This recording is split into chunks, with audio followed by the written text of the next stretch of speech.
All right, there we No, go. that was They're always- being pretty anti-racist, Yeah. I think. That wasn't racist. I just wanted to make it sound bad. You did. Fair enough. All right, yeah, that's a pretty good summary of what happened last session. Good job, Double.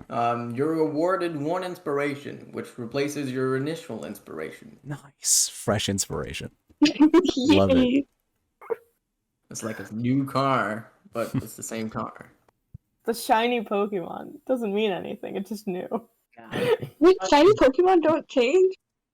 No, They just They're the color. same? It's just the What? color. just the car. Yeah, it's just the color. Yeah, I didn't know that.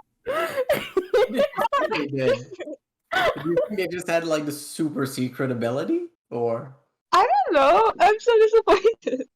no? But it's cool though. That's what makes it nice. It's just for It's class. just a rare Pokemon. Well, it depends. Yeah, sometimes they just give it to you. I guess Like that's Cardinal, cool. you can just catch. You or can also mess with the ratio, the percentages.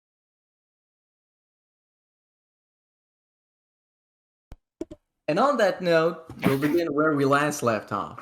Oh, here, let me actually start this. Wait, no, that's not the button. I'm gonna share the application.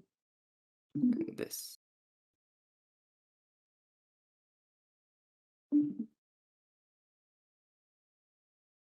Alright. And we'll start where we last left off, as Andre and Mavis are both stuck in a torpor of their own. Rella, you can feel the power coming from both Andre and Mavis. Though for Mavis, it's much lesser for now. Andre himself, you can still feel the small burst of heat coming in intermittently, almost like a hammer slapping against hard, hot metal. What do you do?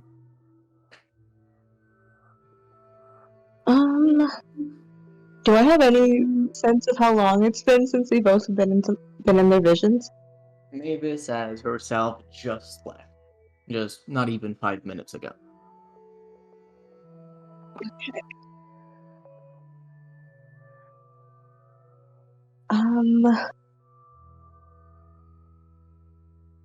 I am gonna pick up my bow, go to the bed, lay down, and be like, Myra, are you there? After a few seconds, nice warmth comes to the bow. Yes. What is it? I think they're done yet. They're taking forever. If they're done? You know the whole. Do you know how we call them visions? Do you know how those work? Like you go in, then you come out. Yes, I think you mean your expeditions to the Mansus. I'm not quite sure what they're doing in there. So maybe they'll come out soon. Or maybe they won't come out at all. It can be quite risky.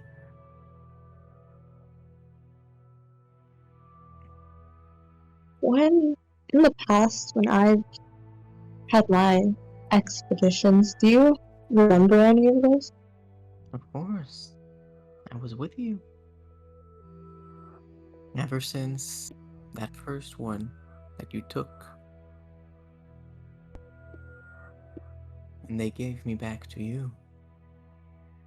And I was with you in each and every one of them.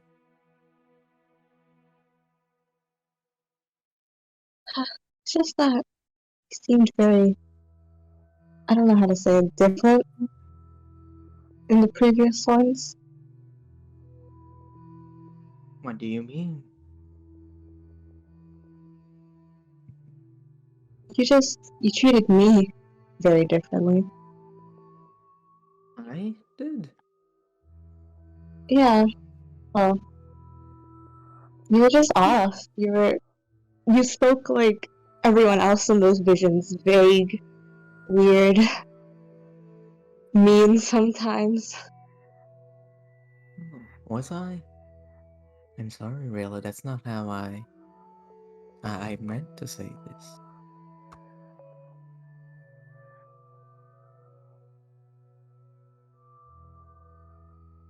Like, you mentioned it before when I asked if I could go into a vision, the the one where you were dancing, and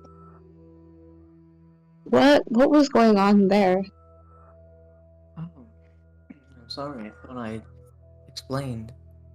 That's where I was before they clawed me back. I was dancing along to the beat, just like every other's there.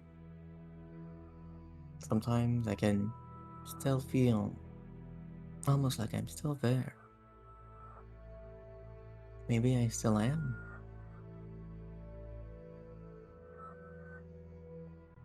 Well, anyhow, that mystery doesn't matter so much. I'm back with you after all. I That's all that matters. Yeah, it is nice to have you back, but I do wish you weren't trapped in a bow. This is your bow after all. You're supposed to be the one using it. I suppose it's yours now. And still, I agree. It would be nice if I could come out. I don't think I can have a body or anything like that yet. Do you know anyone who might be able to help us with this?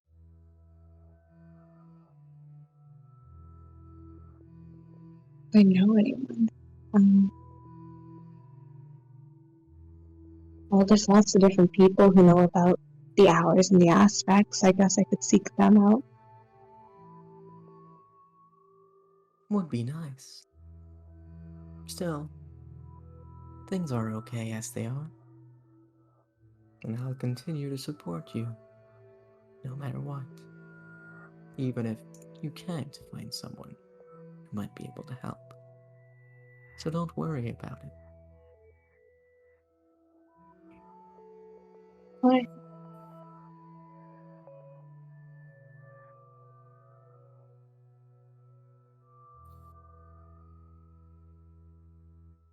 And I think Layla's just gonna chill until whoever wakes up first.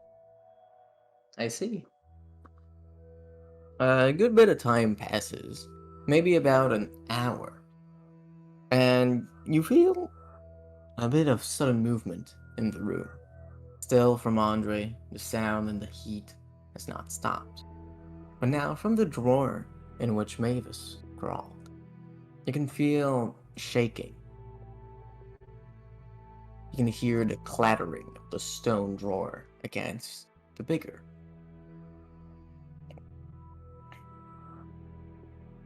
After a few seconds, it begins to be pushed, opening ever so slightly, as dozens upon dozens, easily forming hundreds of butterflies, begin to flow out of the drawer and into the room.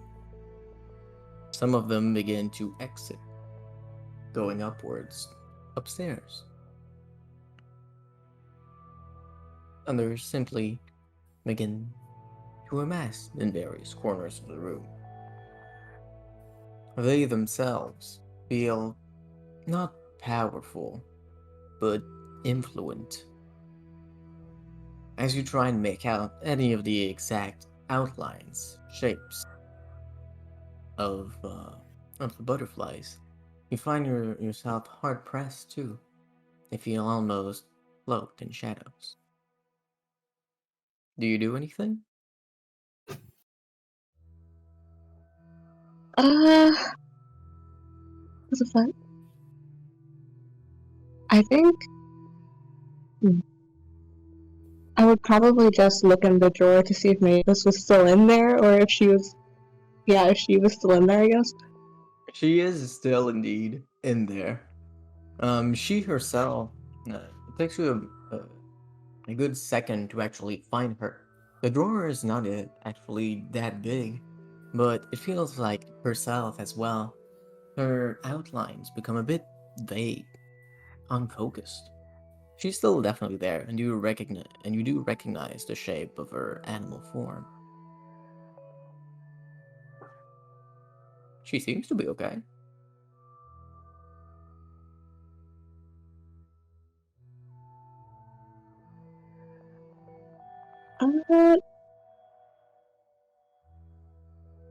Well, if she seems okay, then I will not do anything. Will not do anything. Alright. I assume you wait for a bit more time to pass? Yes. Alright. You do so, and another hour, maybe two, passes. It's a bit hard to tell time exactly, being cooped up in a room with no view on sun or moon or even the sky. Andre, as before, warms up and cools down. For a little while now, it feels like he's been getting progressively hotter and hotter, and you've actually begun to sweat just a little bit, just from the sheer heat he's emanating. And Mavis, for herself, is beginning to feel a lot more cool. We even see, among the corners of the drawer, a few bits of ice beginning to form, not melting even in the heat. The ice itself, slowly, but very certainly, spreads.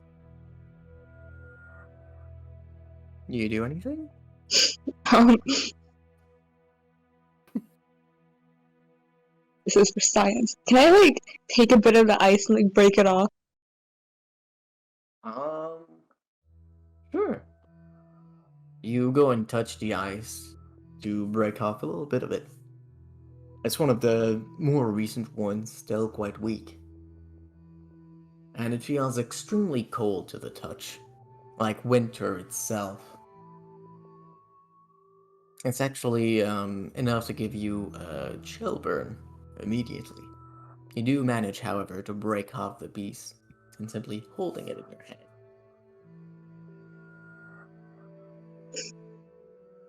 I wanna go take the piece of ice and then touch Andre's forehead with it. I wanna see what happens. Alright. You do so. As you touch the ice to Andre's forehead, the ice itself begins almost to melt, it seems. But it makes no sound at all, as vapor emanates and goes upwards. After a few moments, the vapor stops, and the ice stops melting. It remains.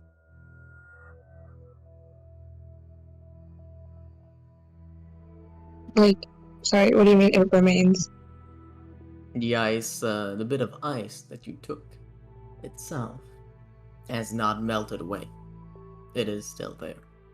Oh.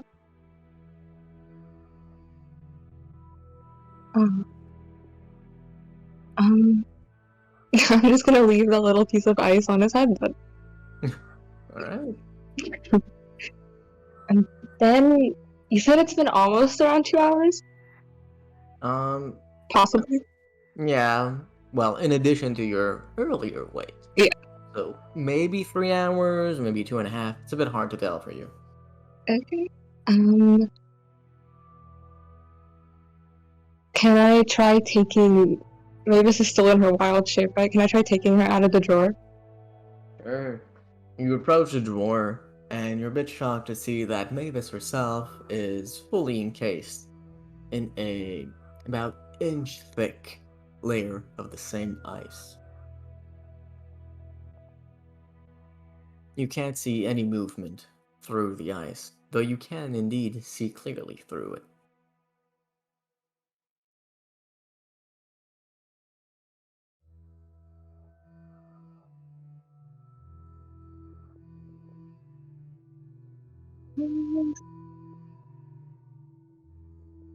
So if I pull up the ice really hard, would it move?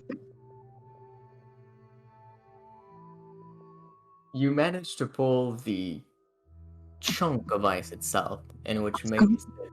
But the chunk itself resists even your great strength as you try and pull it apart.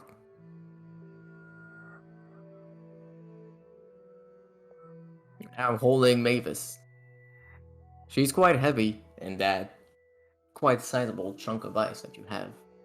Chunk which does seem to still be growing, as the chill, same burn chill that you felt before, continues to grow and spread even over your own fingers. Yeah, I'll put that somewhere on the floor and then I'll go back on the bed to wait. Alright. You do so. A bit more time passes, half an hour, an hour. Andre himself seems to be at the peak of heat. It almost feels like there's lava flowing right in front of him.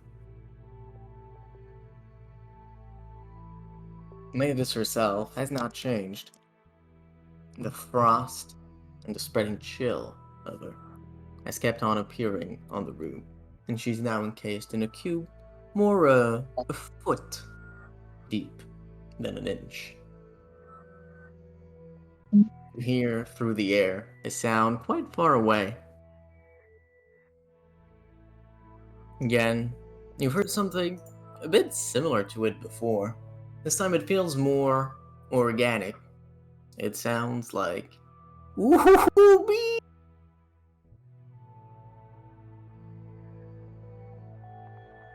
What do you do? Wait, where did I hear that outside? You heard it about when you were leaving town a bit earlier. The sound itself that you just now heard does appear to be coming from outside. It seems a bit far away. Perhaps it's just a matter of echo and height.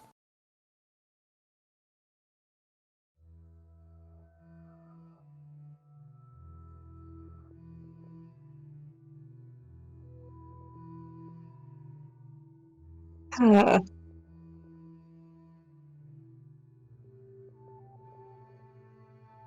Man, she wouldn't leave them in the room alone. Oh, okay, fine.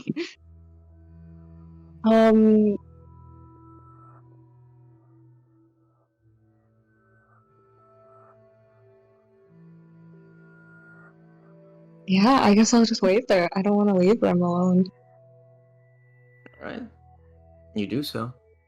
You wait a little bit more, and about half an hour afterwards, Andre, you awaken first.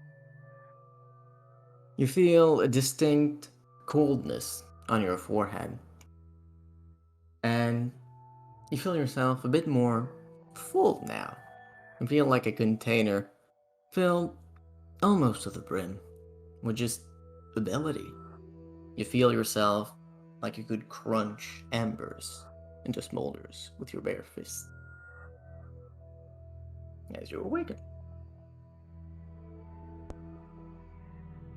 Ugh. Man.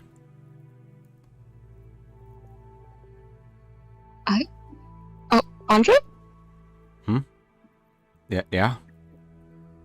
Okay, well, first of all, are you feeling okay? Yeah? Yeah. I'm good. Whew. Like, yeah, physically okay, everything? Yeah. Well, he's gonna reach up to his head. That was to keep it cool. Okay. Okay, well, if you're physically feeling okay, then second of all, look who decided to wake up after several hours. What? Why did you do that? I didn't think it would happen. I'm sorry. Has it been 3 hours? Time is melted together. Oh, It's been a while. It's probably 3 or so hours, yeah. sorry about that. It's okay. You probably didn't expect that to happen. No. Well, Mavis is having her own little dream, if you're curious. Oh.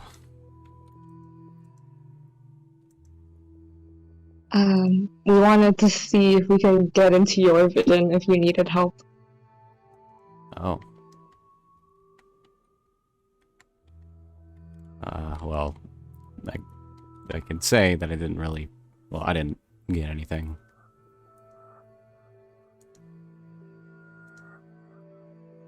Okay, so what even happened?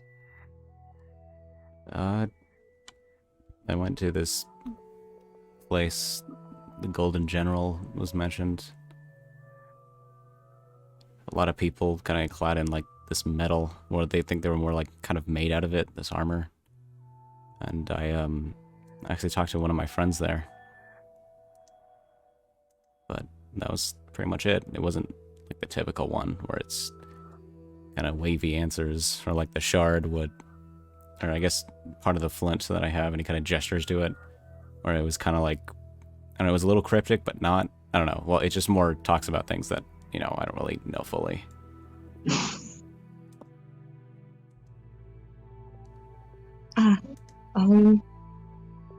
Well, okay.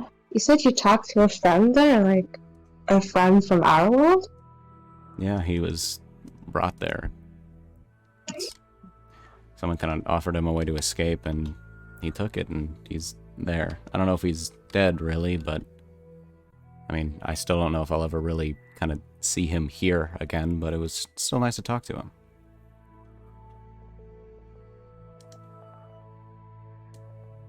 Yeah.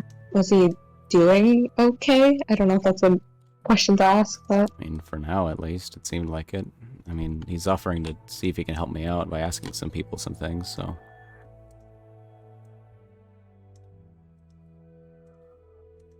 Didn't take the news as hard as well, I guess he's probably the more understanding type.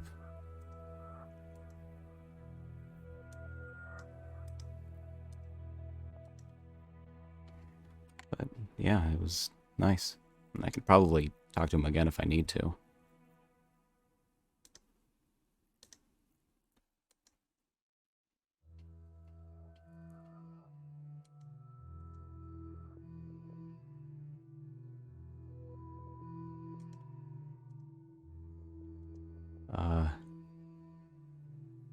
I mean, I guess I can't really... I don't know, we don't know about all this vision stuff, so Mavis is just... Well, how long has she been like that? As you take a look around the room yourself, Andre, you do see that most of it is now coated in a rather spreading layer of ice and cold that makes it almost look like snow crevices of sheer winter building up on the sides of the wall. It seems to be spreading from a cube of ice, quite dense, that's sitting in the middle of the room. A bit hard to see through it. It's getting quite foggy with this depth. But in the center of it, you can make a generally cylindrical shape.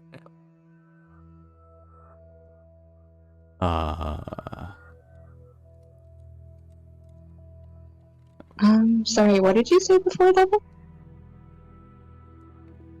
About what? I don't know, before Mama started talking about... Sorry, my mom was talking to me. No, he just asked how long she's been like that. But then he also realized that he doesn't know where Mavis is.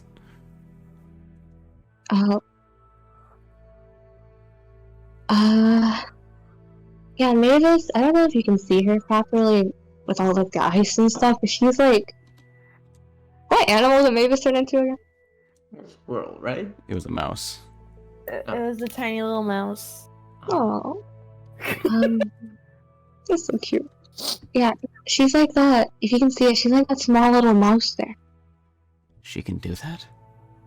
I guess so. I don't know. She just did it. Wow. Okay, then. You think she's done that in the past? I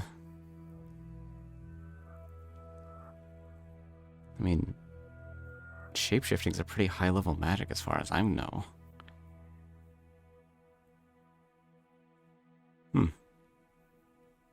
She might be holding out on us a little bit. Well, she is impressive. True. Yeah, that's her.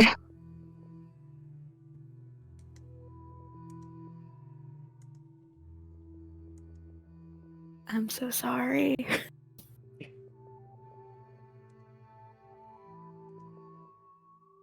Well, I mean, we can't really do anything, so I mean, might as well just do what we did before and just wait.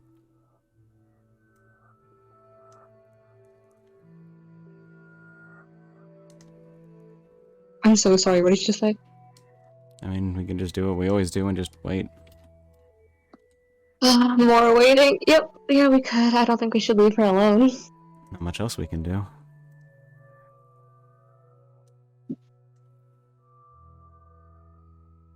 Yeah, I hope that boat we need to catch comes by quickly.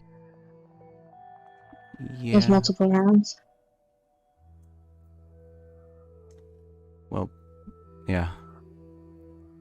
I hope so too.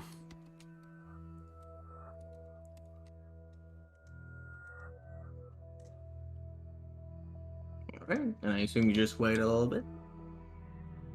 Yeah. Alright. About 30 minutes, 3/4 of an hour maybe, passes. And Mavis, you yourself come back to your senses. You find yourself encased in a thick layer of ice. It should feel cold everywhere around you, but it feels perfectly normal. You're still in your rodent form, and you feel the ice itself beginning to wither away slightly as you awaken fully and come back into your senses. The influence you had begins to wane, and after about 10 minutes of the ice melting, vanishing, you're back out.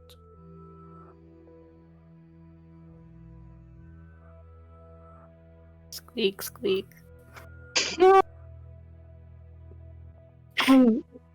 Andre, did you hear that? Squeak. Maybe?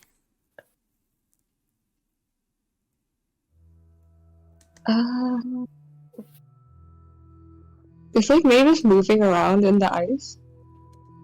There is no more ice. As Oh, okay. Oh. As it was thawing, she would have tried to been like wiggling, tried to wiggle out.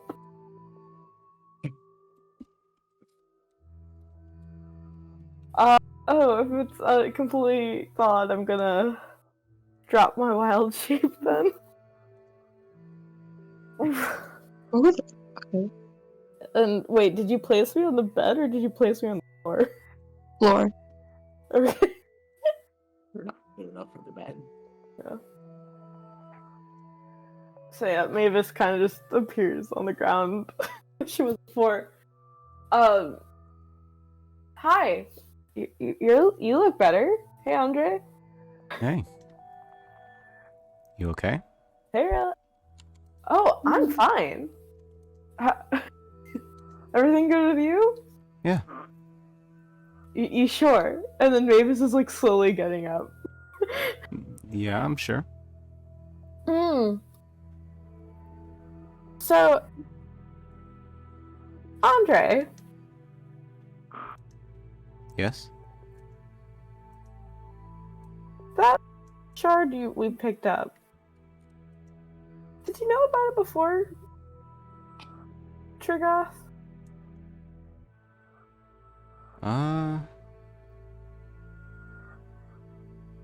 No, it was right after we first left. Let me clarify. Did you know before Tomas mentioned it? Before he mentioned it? Yeah. Yes. What?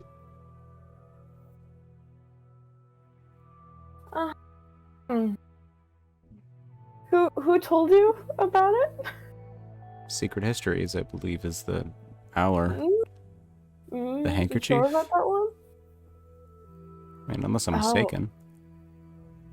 Fuck. Okay. And Mavis was like getting more and more like, like weird smile on her face kind of drops, and she's like, oh, Never mind. Okay. You're just like, that's mean. I'm not gonna say that. No, say Okay, it. no, it Do it. wasn't Secret Histories. Congrats, you talked to the heart. Yay. Anyway, so apparently that caused a huge, like, kerfuffle in the invisible world, and, yeah. And where's that shard, by the way? He picks it out of his pocket. Oh, okay. So, that's a dead god, and you're not supposed to know about it. Okay. I don't know what to do. What? Andre looks unfazed by this. So, the heart, or Velvet, as she's known, Handkerchief, has told Andre about the remains of a dead god. Are you sure it's the heart? Is she the one with the handkerchief? Yep, Or is? I don't know. yes. Death told me. Okay. Or, we would probably know him better as the Ivory Dove. That's right, y'all. I got the names. Look at you guys. Look Good at you. job. I'm so proud of you. Thank you. She knows lore. I know more. Hmm. Okay. Well, So, you know how, like, there's the aspects and the hours, and the hours aren't necessarily the aspects? Well, okay. So, I had a weird vision, right? And I was in this, like, foresty area, and there was this tree with an arm in it, like, sticking out. I met that one too. Right? It was weird, right? It was kind of weird. It was so weird. Did you Did you- get wait, eaten did by you- a centipede? Was that just No. me? Oh, okay. No, there's like a lot of butterflies. Huh. Oh, I saw those. You saw the butterflies? Yeah, they were here for a little bit. Maybe I they didn't really know like what me. to do. Okay. Well, they were like, you have to make a choice. And they called me ignorant and stuff. Oh, the Malachite. They're called the Malachite. Okay. Mhm. And they were in a tree, and there's like sap coming out of the tree, and like they're like, come here, make your choice. I will show you something. And I stepped on their palm, and they made me choose between protection and, well, so actually stepping back, but so Andre, when the handkerchief told you about the shard, I don't know if you knew this about it being a dead god, but apparently before the current set of hours and aspects, or just hours, there was a set of gods from stone. Yeah, born from stone. Born from stone, yeah, and that's one of the remains. Mavis points to the shard. Yeah, the Gloria Wars.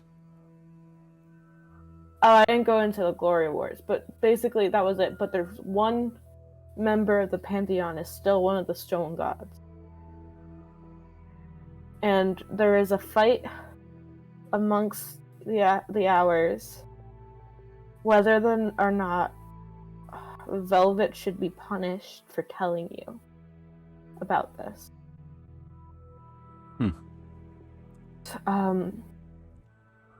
Some of them, because some of them believe that this shouldn't be known, that we shouldn't know that there were past gods who have died, essentially, they think she should be killed and executed. Other gods believe right now that she should be that she should be like preserved, or like the truth should be preserved, so she shouldn't be punished for telling you. And I think I might have seen Did you see a creature encased in ice? Oh, uh-huh. And like one of their legs was attached to a boulder, like a shackle to a boulder. No. Or maybe there was a lot of information. They mentioned that there's the flint, the egg unhatched, the glory, the tide, the wheel, the horned axe, the 7 coils, and I need more time to get that all together.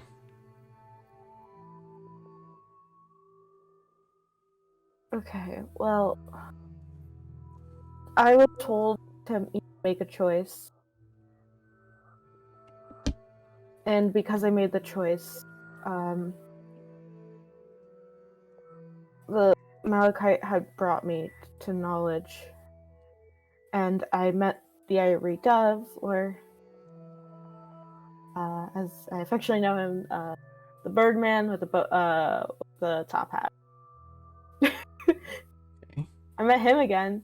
Yeah, his whole domain is like iciness and stuff like that. Like last time I couldn't talk because my lips are like frozen. But yeah, I talked to him about it. And yeah, he told me about, you know, why they were fighting.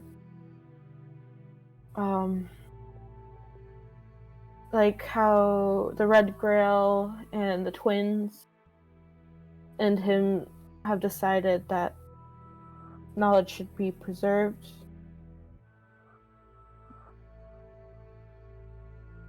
And I found out that how, like, because remember the White Gate, we kept hearing about the White Gate. Mm-hmm. Yeah. And even now, whenever I like meet anyone in the visions, they're like, "Oh, you still have not reached the White Gate," or whatever. Like at some point of ascension. Well, I talked to him about that, and apparently, there's like a pain or some kind of trial and hurt that you must face. And only then you'll get into the White Gates or whatever. And I thought that was the afterlife. And I think I'm sort of right. But like, if it was the afterlife, how... I mean, I've already died once. I don't think the answer's death. So, but yeah, that's what I was told. So yay,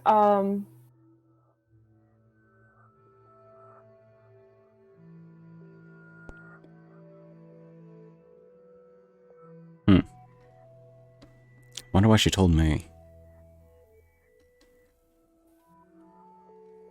I think that would be a question for her, but I don't think we can talk to her right now. Yeah. I mean, I might not be the only one she told. Yeah. Well, you're the one they're fighting about. Well, that's probably because I have it. Yeah.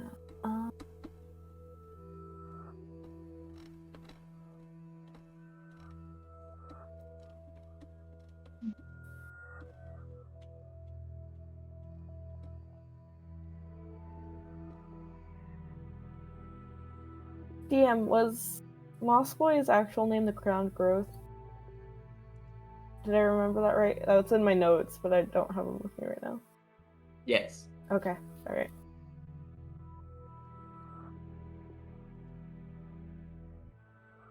Also, I discovered that most of them speak in riddles because they want to. Because they have to. do that? Well, I They think, don't have to do that. I mean, it makes sense if that's just how they talked back then. I'm sure. Sure. Yeah, we'll stick with that. Or maybe it just makes sense to them, you know? I mean, I was told that they had a language that they used back then, or like the really old ones, like I think Red Grail's old, but like Ivory Dove, hella old, like ancient. But like, there's someone who mentioned the Golden General. They're like newer. Oh yeah, I was there. Or I What? was in his place. Yeah, I was telling Rayla about it. One of my friends was there. He's getting ready to fight the Colonel. Fuck, where are my nose? Okay. I'm gonna fight against the Colonel. Wait.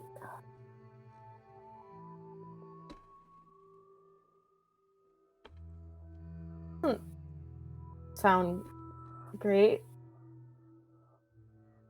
I think it's just because they kind of stand in the way. Or I mean, they're kind of like the opposite of what they want, or of who they are. Who are? I mean, the Colonel's all about, betrayal, things like that, and the Golden General, I mean, from what I can piece together from what my friend was telling me, they don't like that. What do they like? Strength. A lot of strength. Really, really powerful. There was not only were there massive people, like martially, strong, but some of those spellcasters were terrifying. Did you fight them? No, Oh. Oh. I wouldn't be here if I did. But like, play fight. There's no playing around with that. Not even for like training. I mean, maybe with other spellcasters on their level. I mean, Kana, right? The one that with the lightning. Those people made her look like a novice.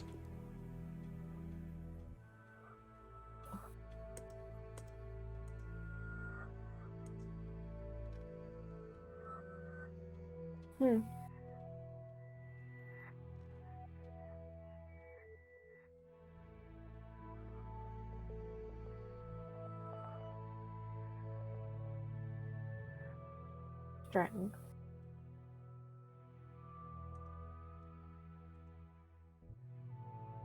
Huh.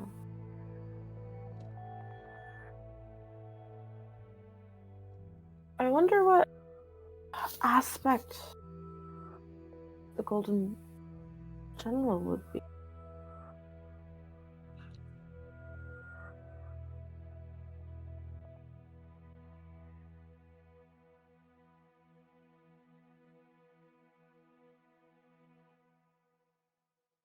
No idea. At least not right now. There's a lot. Okay, well, what time is it?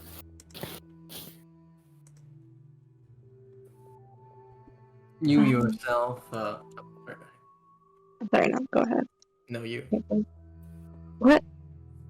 I was just gonna say. You said that they're upset at the Velvet told Andre about the Flint, right? Mhm.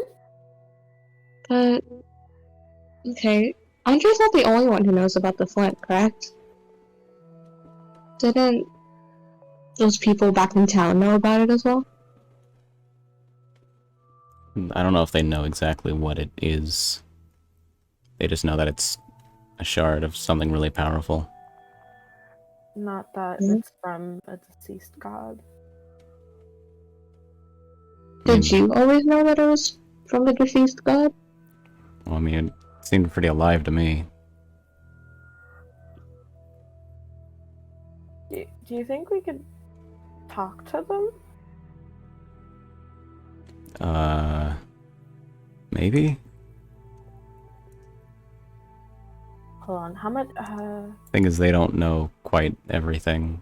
Like, they don't know who destroyed them, or even where their other pieces are.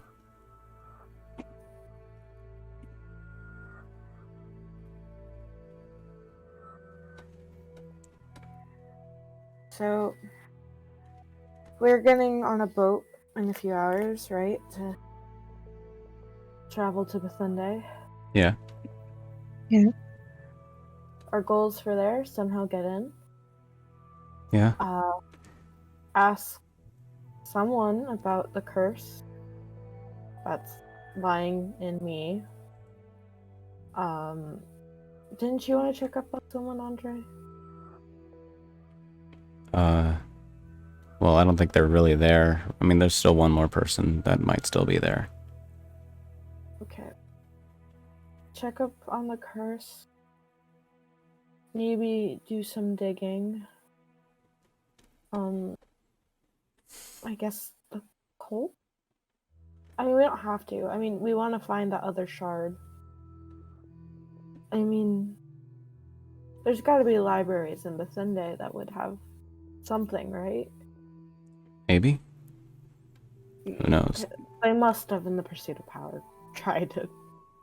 I mean, hey, I'm born from a ritual for power, so. Well, I mean, I don't know if they have any documentation on this. I mean, it could be anything. Like, they could interpret it as something different, so it's going to be hard to find if it is there. I know one of them was being influenced by.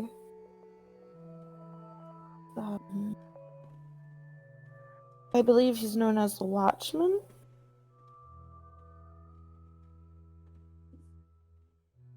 One of who?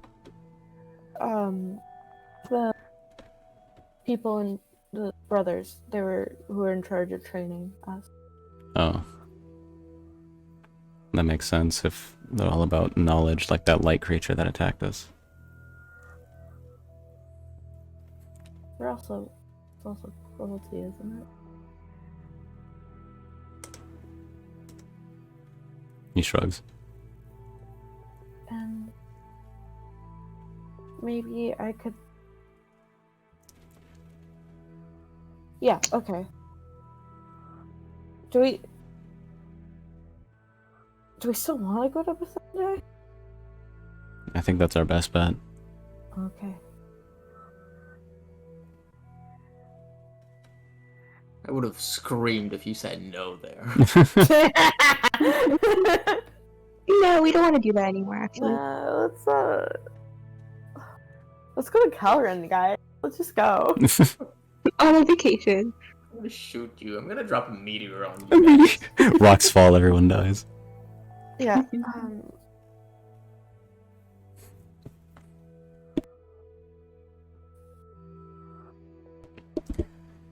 Well, I mean, I guess while we're here, I should go buy a medicine kit. Like a disguise thing. Okay, and maybe I can buy some health potions. Sounds good. No, it do. Or a health potion. I don't know how fucking expensive they are.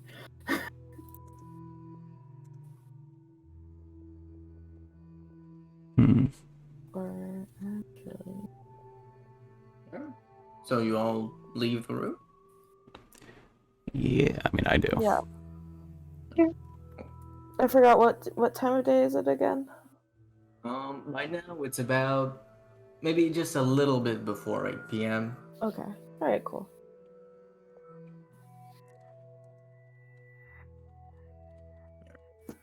I guess I'm gonna try to find like a general store. A general store. Okay. And you, Mavis, you're looking for a potion brewer or apothecary of any kind? Actually, do you want? I think I'm gonna try and find a diamond. A diamond? Well, you found many before. Well, yeah, but like, you know, like, I think I want to buy a diamond. Alright. What about you, Rilla? You looking for anything in particular? I think I'll give it a shot trying to find that potion brewer / apothecary. Thank you. Okay. So you make your way back upstairs, passing by the drunk, completely almost blacked-out dwarf that's supposed to be taking care of the very shabby inn that he runs. And you make your way back onto the streets. Again, like before, the people are bustling still with activity. Even at this much more late hour, you can still hear the melody of the hammers clinking against stone, uh, against steel. You can still see the carts filled with materials coming and going. It does not seem intent on stopping. The melody, the song of the hammers does not cease. You make your way through the city and through the surprisingly thick crowds given the hour. And you do find quite a few shops. Making your way past a good amount of them, you do arrive. The first that you do see is a jeweler. It's set on the side of a smithy shop, and it's called the Glamorous Gem. Inside, you can see that there's quite a nice set of, as the name might suggest, gems.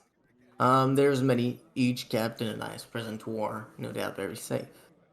And there's not only variety in coloring and beauty, but also in worth.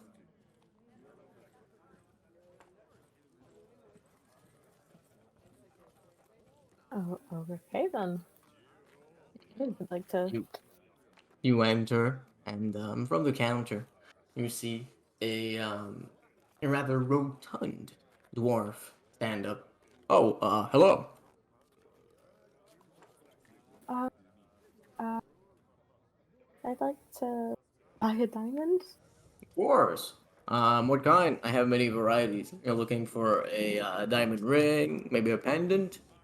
I hear they're very fashionable a bit further up to the north. Um, Honestly, I just need the gem itself. Okay.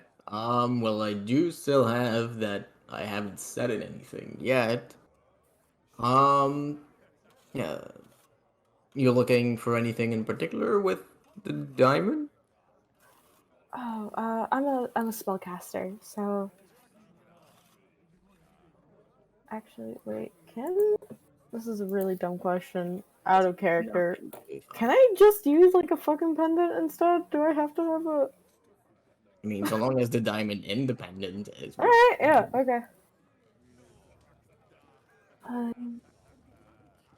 Man, I don't know how to roleplay needing a specific money value diamonds. Oh, I'm a spellcaster, so I just need like honestly anything could be value. I just need the diamond to be of a specific Okay. value. Never heard of a spellcaster needing a diamond. Huh. I guess magic's not my type anyway. And he furrows his brow as he goes beneath his counter, and behind it, he unlocks a section that was hidden inside the wall and pulls it out, where you see a nice group of valuable gems. He's got emeralds, rubies, quite a few of them. He takes out one of the smaller diamonds, worth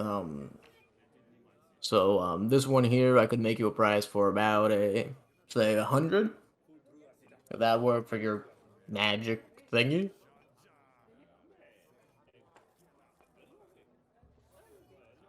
Okay. Fuck. Is it having a 300 value? It's the value, right? Not how much I actually have to pay for it. It's the value. Okay. Okay, do it. Fuck it. I need it to be. I can go up to. How about these pendants? How much would the diamond in this be worth? Would you say? The diamond, well, it's been set in. It would be hard to take it out without damaging it now. Mm-hmm. Um, No, that's fine. I would buy the entire pendant whole. I'm just yeah, wondering. for the pendant, this is one of our nicer varieties. It's very popular. The look fits with almost any outfit. And the golden chain on it is rather resilient, a bit more than you'd think. It could make you a price this one for, let's say, 370. Yeah, I can do 370. And what would the appreciation value be of the diamond? Appreciation value. Yeah. Oh, you're asking quite a few questions. I He apologize. takes the pendant. Takes the pendant in one of his hand and brings it closer to his face as he flips off a pair of jeweler's lenses. There's still no wear or tear on this. You can still see through it. Not scared. No, this one here, I'd say a good 330. So the price for the gold chain, I think I'm doing you a nice deal here.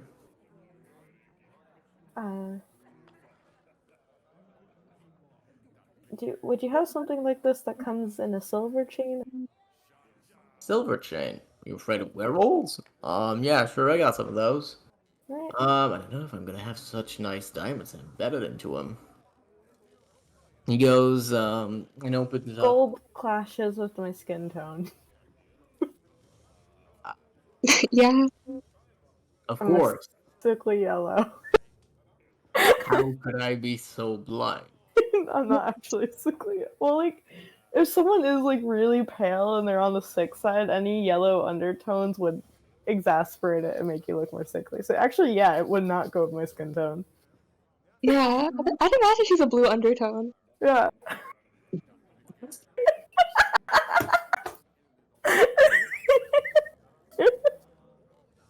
Uh-huh. It's true though. And he goes, gives you a bit of a side eye at you, Rayla, as he opens up a second drawer in which you can see there's a lot of necklaces, pendants. You can see at the bottom of it there's rings embedded in a nice, almost velvety substance. Each of the pendants is hanging cleanly and straightforwardly from a great number of hooks. Goes through quite a few of them with a necklace itself made of silver, culminating in an almost moon-like shape at the bottom. He flirts through them a little bit and takes out one. Okay, this one does have a diamond. Let's see. Will this fit for you, Miss High Taste? And he turns around with the pendant. Like the other ones that he flipped through before, this one has a diamond that culminates in an almost crescent-like moon shape. The light itself reflects through each of the facets of the diamond, and it's very striking. The chain itself is made of very fine silver that doesn't have a single nick or knack on it, completely clean.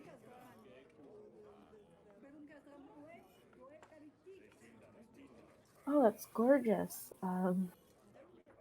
Mavis looks honestly like sheepish. How much is the diamond worth? I'm really sorry about this. These are gorgeous. So you just want the ore? No. It being in pendant form would make it easier to carry. And more natural, honestly. I just need to know how much the diamond is. I mean, the fact that it's pretty and gorgeous jewelry is only a plus.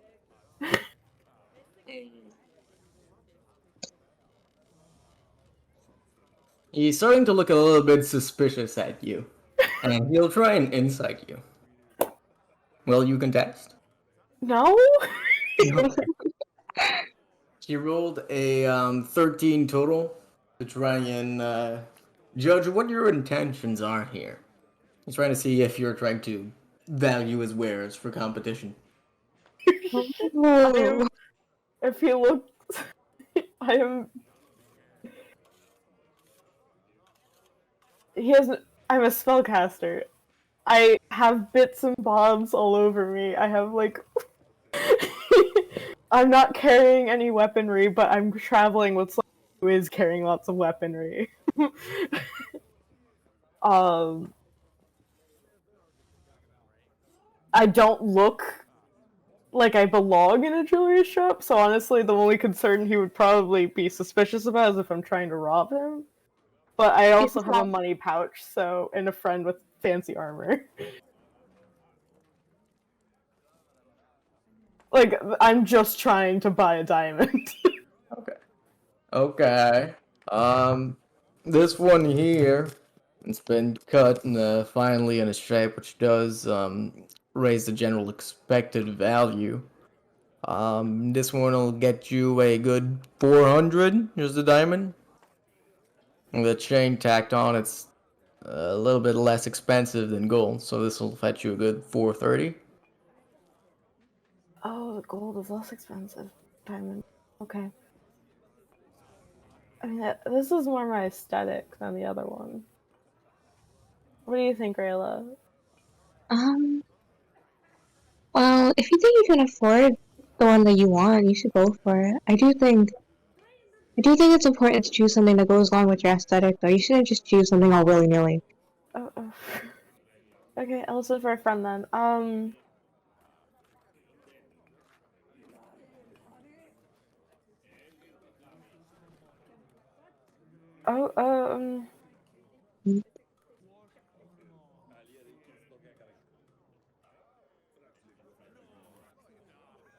yeah, I'll buy it. Sure. I was gonna be like, should I haggle? But I'm like, I took so much of this man's time. Also, wait, do we have enough money for this? I have enough money for this. She's not spent any of her money so far. I have enough. Okay. You said what? You said 430, right? Yep. Yeah. Yeah, that's fine. Oh my god. Oh god, I'm poor, I guess. My bad. And Ayla's the one that just irresponsible with money when she buys 15 pickaxe and no drawings. It was a moment of weakness. Can't believe You so I assume you hand him a pouch with the 43 platinums. Yeah. He opens it and counts it very quickly. Oh, it's all in there. Look at that. And he hands you the pendant. After putting it in a nice box that does offer quite a bit of protection in the inside or cushioned rather heavily, and there's a small latch at the forefront of it to keep it locked shut. All There you right. go. Thank you so much. Always a pleasure doing business. You're looking for anything else? No, this is all for me. I'm gonna put on the pendant actually right now. All right, you do so.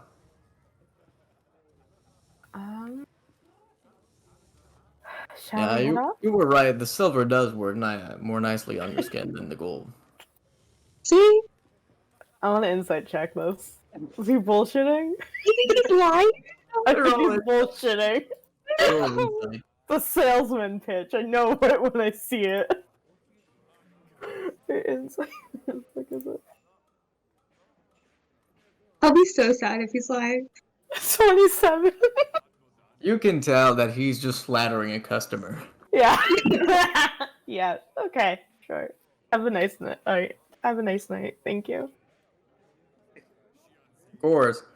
What about you two? Do you want anything to make you flash out against the common rabble? Vegas, how bad or good of a financial decision do you think it would be to get something? Bad.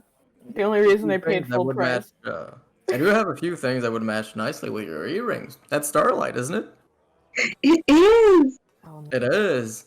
See, I have some Starlight myself in store. I have a nice bracelet that was made with this stuff. It's laced a little bit with gold, and the Starlight itself has a nice shade of red that melts a bit into purple. It gives it an almost mysterious or esoteric feel. Here, let me go rummage through my stuff. Maybe I can find it for you. As soon as he starts walking away, we're gonna turn to Rayla and gonna be like, Rayla, how much money do you have? Um, This it's was more than usual. this is 430 platinum. This is 43 platinum. Mhm. I was willing to spend that because I still have 3 platinum pieces left and 80 gold. So I'm sorry, 7 platinum pieces left and 80 gold. I can do math. 7 platinum pieces? Wow. Why are you saying wow? Are you saying you don't have that much left? I have a little bit less than that. Okay, and you want to make more purchases, correct? Yeah, You want to buy a health potion. yeah. Okay. Now, if you really want it and think you can buy whatever is here and that you're going to appreciate it and still buy the health potion, then go ahead. I just don't want us to end up super broke again, so I'm just going to request that you don't spend all of your money.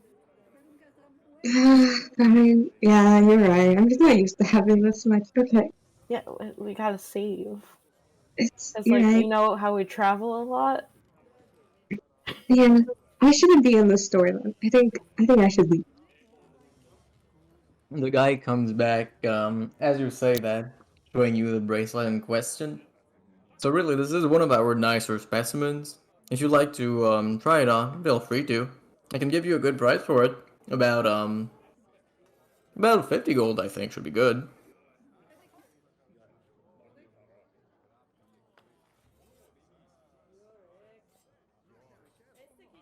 Because it's only 50 gold.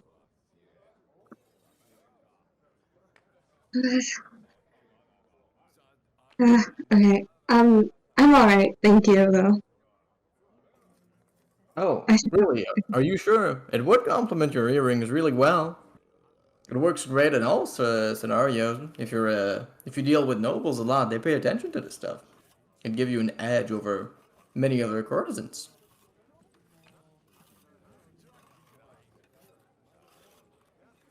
Um, I'm okay. It's okay. Thank you. And I'm gonna try to leave. All right, you quickly walk away from the den of capitalism. I assume Andre and Mavis follow. Yep. Yep. Oh, okay. And you leave. You're now back on the street. And as you come out, actually, you do see that right in front of you was another wide range of buildings. There seem to be quite a few shops in there. You do notice that on the row of shops, there's many things: apothecaries, there's other smiths, armor stores. There's a lot of things. You can find probably almost anything you'd like in this particular strip, the commercial area.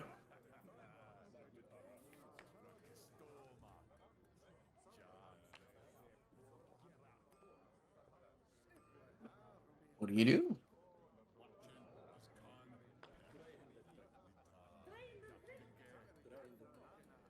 Andre, what were you going to buy again?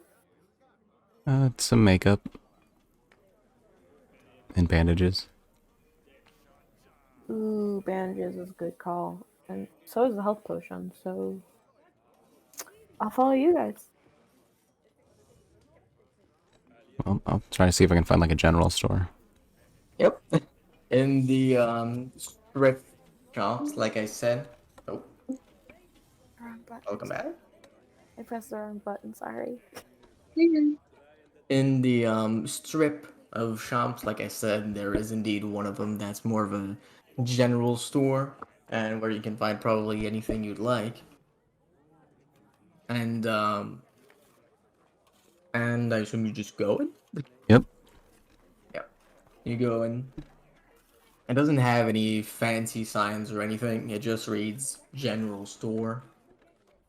As you enter, you find wooden counters, actually a wooden counter, and stone shelves everywhere, just laid out in the shop to maximize the floor efficiency. You can see that there is indeed a lot of general stuff here.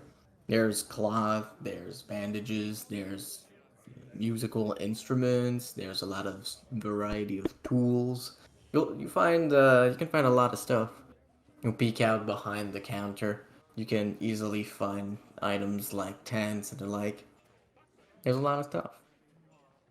All right. From the counter itself, there's a rather large human woman, very beefy with thick arms, though not of anything that resembles a warrior's build. Oh, hey, hello. Hello. What are you looking for? I believe I've already seen it, and he's gonna go to the place with like the tools and all that. hmm Is there a disguise kit and a medicine kit? Because those are the two things I'm looking for. You do find the first that you do find is a healer's kit. Okay. It seems to be one of the ones that are more packed with materials. You find a few salves for treating poisons and the like that you just quickly identify. And rummaging through the other items on sale, you do find a kit with quite a few items to create disguises, dyes, mascara, and all that. Okay. Yeah, you do find it. Yeah, I'd like to get both of those things. And are there bandages in a healer's kit? In the healer's kit, yes, they are already in there. Okay, I'd like to get those both, and then bring it up to the front. All right, you do so. Oh, I see. So you're planning an expedition. Where are you going with that? Oh, just heading. Sorry, every time it's like when I get asked my age, I forget. Like when I ask which direction to go, it's west. That's okay. Yeah, he'll just say, yeah, we're heading west. Oh, I see. Well, that's good. Here for the both of those items. You're not taking anything else. You look like adventurers. You could I'm sure you could use probably a tent or maybe a bedroll. He's gonna look back to the other two and just be like, "Do we need any of those? Do we need any replacements for what we have, or?"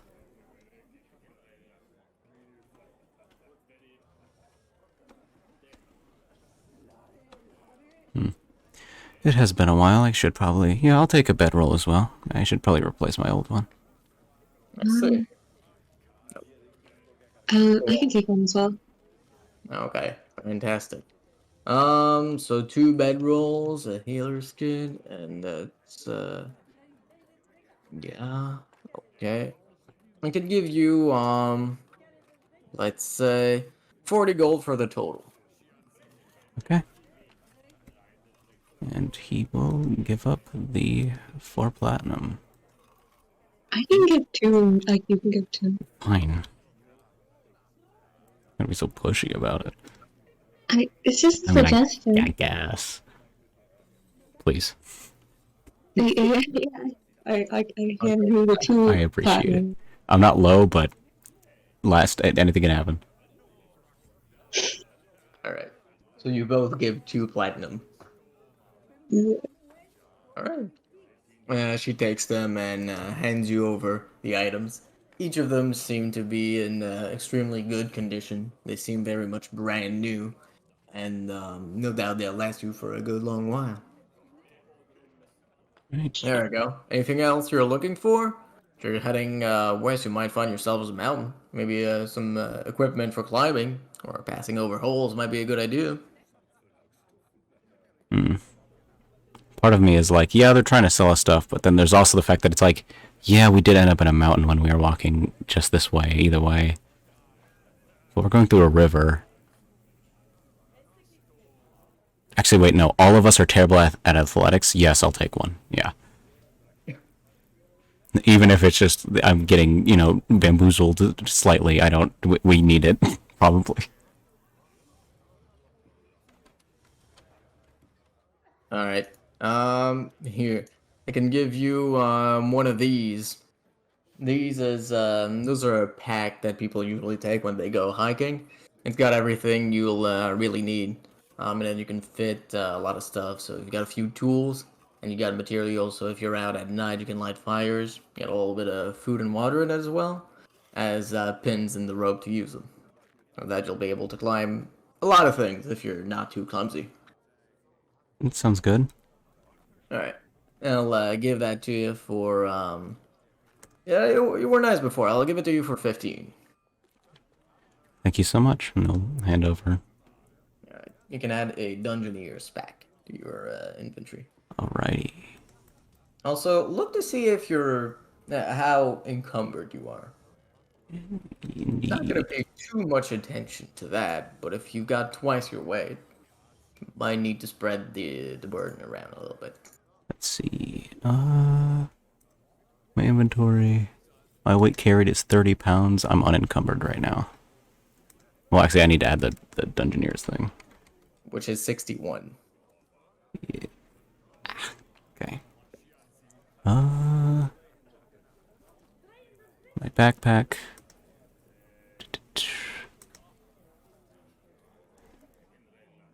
What's my backpack on? I am still unencumbered. Nice. Okay. There you go. Anything else I can get you? I don't believe so. Alright, well, you have a wonderful day. You too. Also, a little bit of a friendly tip. If you're looking to get any tools or the like, you might want to hurry up and snatch them up. I'm pretty sure soon everyone's gonna be out of them. I appreciate it. And for that appreciation, I'm gonna tell them to just keep the change, because I gave them 2 platinum for the 15, so just, they can keep the other 5 gold. Oh, hey, thanks. Much appreciated. No problem. Have a good one now. You too. Just gonna walk out. To Marilla follows. Mhm. Alright, you do so. And you find yourself out on the street again. Okay. There's still a good volume of people passing by, as by now it's been a little while of your shopping. You do see that the apothecary is beginning to close, as a few candles are being snuffed out. They're not quite closed yet, though. What do you do?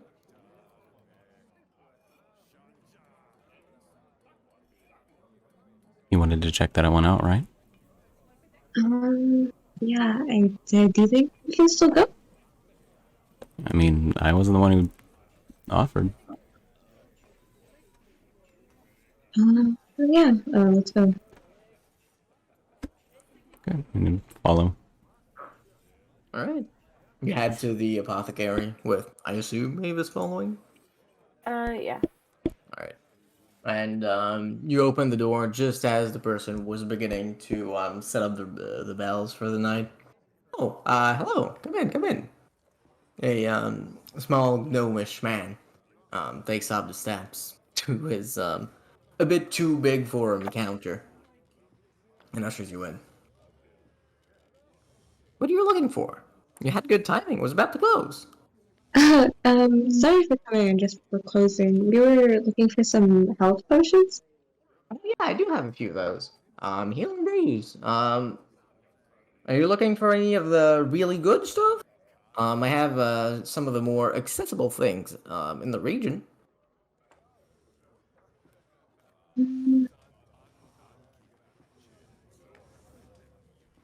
I wouldn't mind seeing what different potions you had, so. Okay.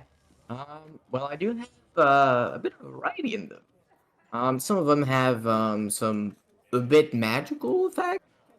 Um, I imported a few things from Sorne, and it kind of just happened. This one right here, I've seen that it lets you it turns you into water. About a bucket's full.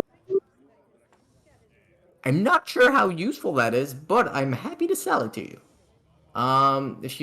If you'd like this one, and he shows to you another vial. This one marked with a claw.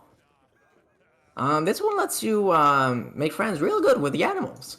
I used it a little while on someone's horse that was acting out, and it worked wonders. If you're looking for a bit more of the healing variety, I have some great stuff that'll get you back into shape real quick.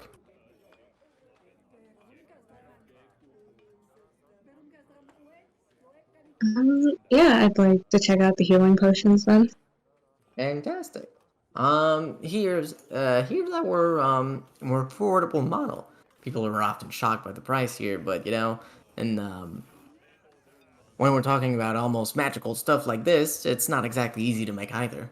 And so this stuff here will help you good if you've got a nasty gash across your arm, or someone's shanked you a little bit on the side of your back.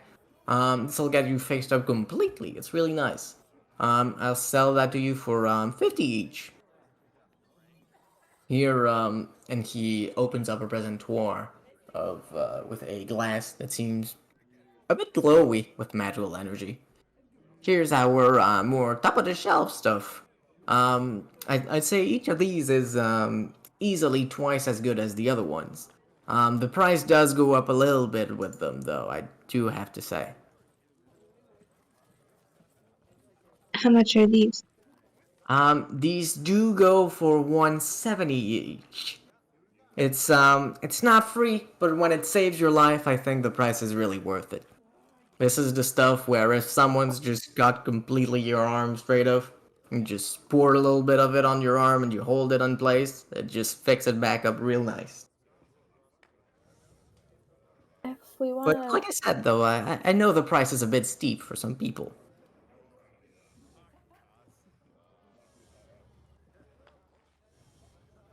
if we wanna indulge in the more expensive one, I could perhaps help cover. Right. Do we want to get the more expensive one? What do you think's the best decision here? Well, I do have some capabilities when it comes to healing. I think primarily we would be relying on that. This isn't the case. I cannot get to one of you.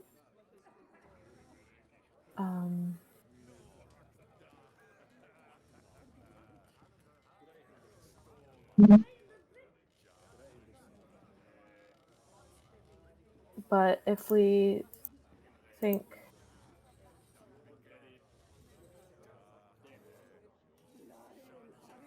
it honestly depends. I mean,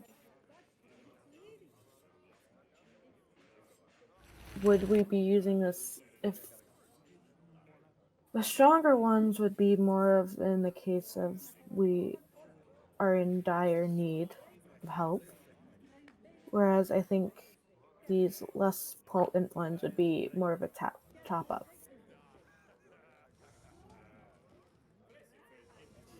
Yeah, I So agree. it might be wiser. So instead of having me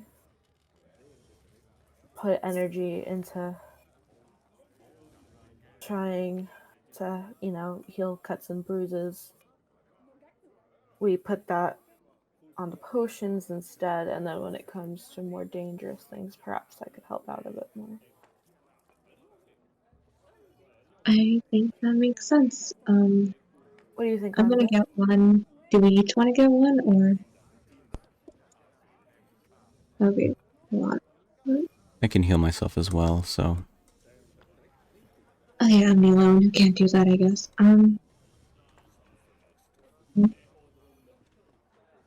just Yeah, gonna like glance like at Maze at that, like should we like What?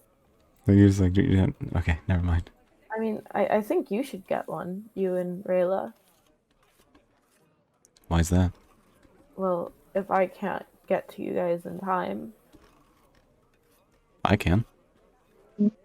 yes, well, yes, you can get to yourself in time, but wouldn't you rather use that energy somewhere else? No? Alrighty then. are you sure you don't want to get one, Mavis? I think I'll get one. You said 50, right? Yeah. Um, Each of our more affordable each Whoa. You got lost for me. I don't. out in the back rooms, guys. Did you say something 50 each? That's what I heard.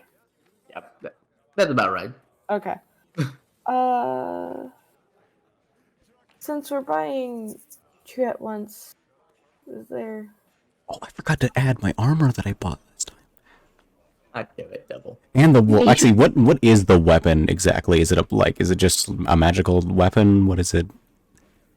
It's a I don't know. There's a particular description for it. Let me check. Mithril long sword, short sword. I mean.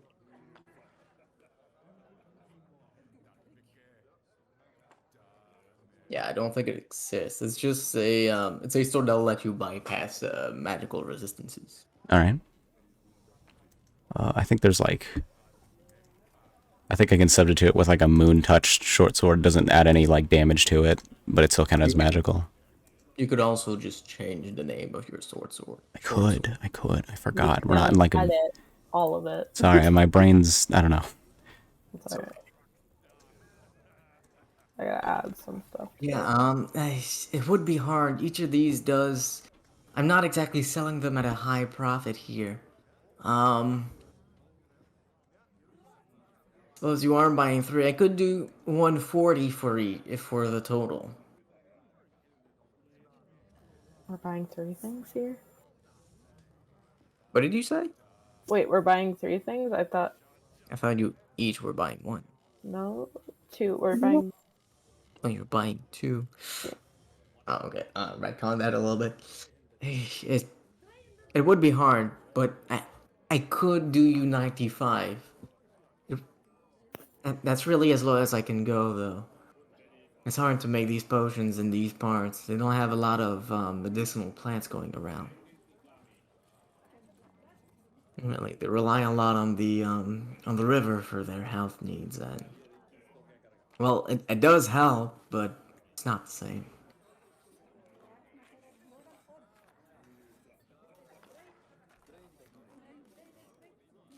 At 92. Roll persuasion. Alright. Going for that 3 gold. Listen, nickels and dimes. Spending how much? Persuasion, you said? Yep. Uh-oh. That's a 3. I'm sorry. 95 is really the lowest I can go. Really, I'm almost selling at a loss here. I just can't. I'm sorry. Uh-huh. Okay. Okay.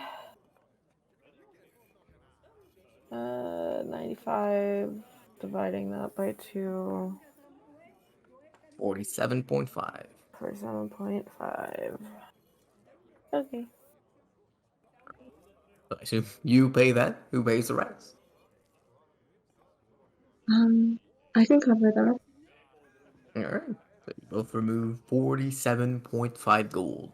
Yep. Divide that So is however you'd like. that would be 47.5. That would the 0.5 would be 5 silver pieces, right? We don't have to roleplay the change exchange. I'm doing it. I want to be exact too. Okay. So you Okay, so I'm at can just 40 add. You can just add the correct. Is it 5 silver, Dorian? Yeah. It'd be 5 silver, yeah. Okay. It's by 10s excluding. Electrum. Yeah. Okay, so I'm gonna divide this by. Okay, and that would be 7. So 17 gold pieces, 3 platinum pieces, 5 silver. That's how I'm dividing it.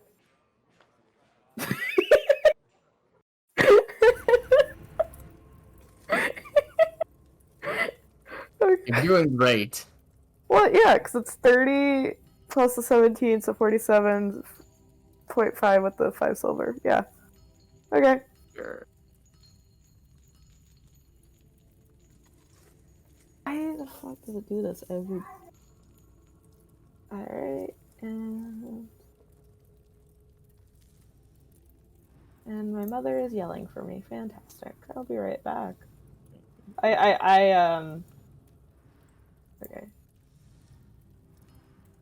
Anything else you're looking for? Like I said, I have some other potions that have a nice variety of magical effects. I'll be right. Out of curiosity, how much is the one that turns you into water? The one that's actually one of them that's a bit easier to make, so I only sell it for 25 gold.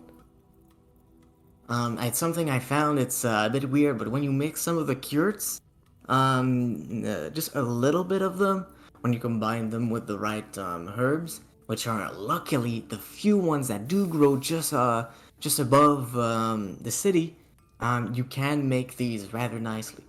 It's just I haven't been finding so many sellers. Here, I'll do you something. I'll do you a price. I'll give you 2 for 30 gold.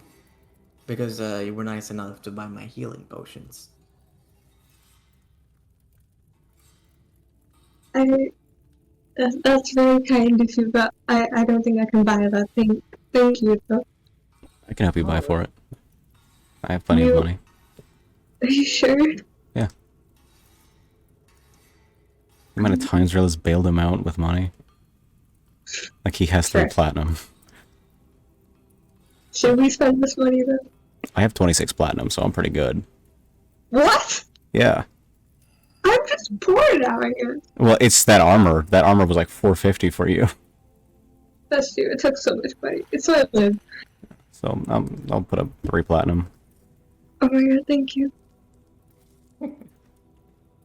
You do so, and the vendor looks exalted at you. Oh, thank you. Here, have those. And he hands you 2 potions. The flask itself has a rounded appearance, and you can see that there's a few squibbles of waves just going along the sides. It's clearly been marked with a pen. And the liquid itself is a nice, clear, bright blue. And there you go. You can add 2 potions of Aquos form to your inventory.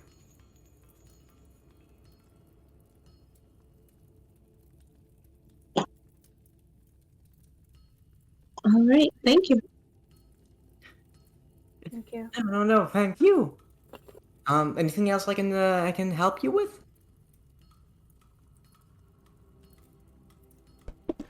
I'm okay if everyone else is. Okay, that's great. Thank you very much for your patronage, and have a great evening. Of course. You too. Back up, walk out. I assume Rayla and well, Mavis not there, but Rayla follows. Hello? Ah, you're back. You. They made great purchases. Trust them. It was a really good purchase. Would you buy outside of the healing potion?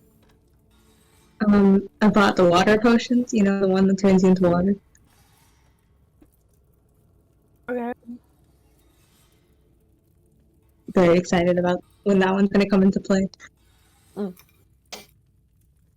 And you leave the apothecary. I actually think I have control water as one of my known spells. That's That would I be don't- fucked. That would be a fucked combo. I feel like you have to do it at least once for science. Right? You have 1 left over. Maybe one day. A few instants after you you leave the shop, you can start to hear again the baubles of the shop being closed. A few bells ringing as they're set up. And a little bit afterwards, the vendor actually exits the shop, locks up behind him, and gives you a nice wave as they begin to walk away. What do you do? We should probably head back.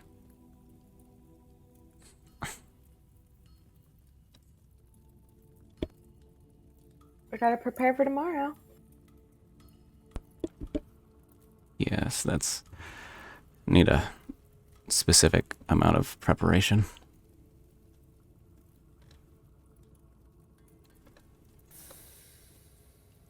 Huh? Nope. Well, actually, I do need your help.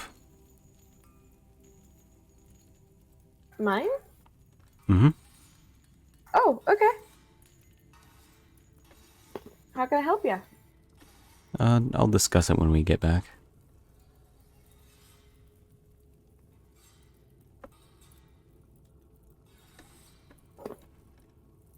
Okay, that's ominous. So I assume you all go back to the inn? Mm-hmm. You make your way there rather easily. You weren't too far off anyway. It's now about 9 p.m. and there doesn't seem to be many other patrons to the inn. The innkeeper himself is completely blackout drunk, clearly asleep on his desk. A little bit of drool that itself just absolutely reeks. You can see a bit of an orange hue to it as it slides out of his mouth. Make your way to your room easily. And it doesn't appear to have changed much, save for the distinct lack of ice. Alright. It's gonna walk into the room and take out the disguise kit. And the healer's kit. You do so. Okay. So, since you since you're an apothecary, I'm not sure if you have you dealt with burns or anything like that before? I'm gonna say yes. Yeah. Okay. Well, I need you to take the makeup in this, and I'd like you to make my face look like it's been recently burned.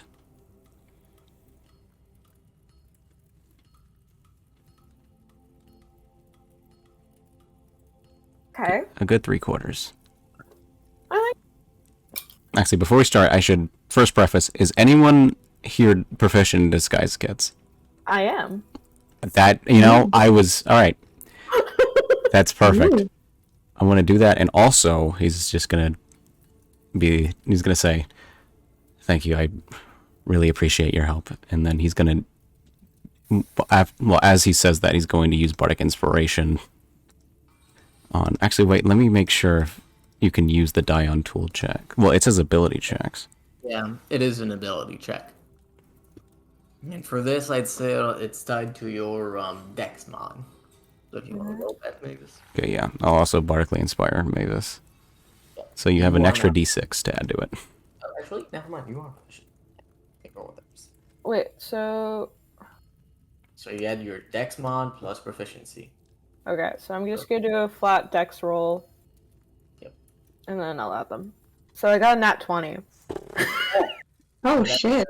That's a baseline of 25. What is it with the bardic inspiration? 1d6 to add. Okay. Could be up to 31. Okay, wait, so 22 plus 3, yeah, so we're at 25 plus d6. Roll. That's a 4. So we're at 29. Yeah.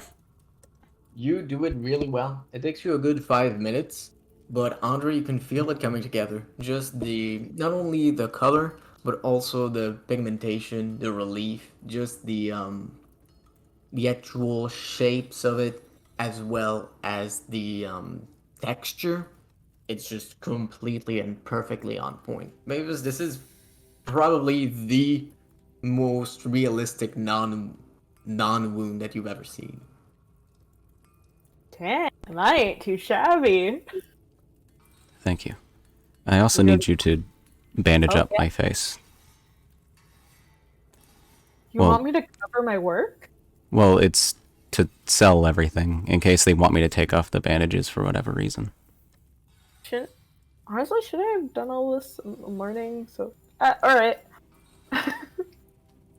He's also gonna basically take all his hair that was neatly made into like these like kind of fancy looking dreadlocks. He's gonna just ruffle it all up.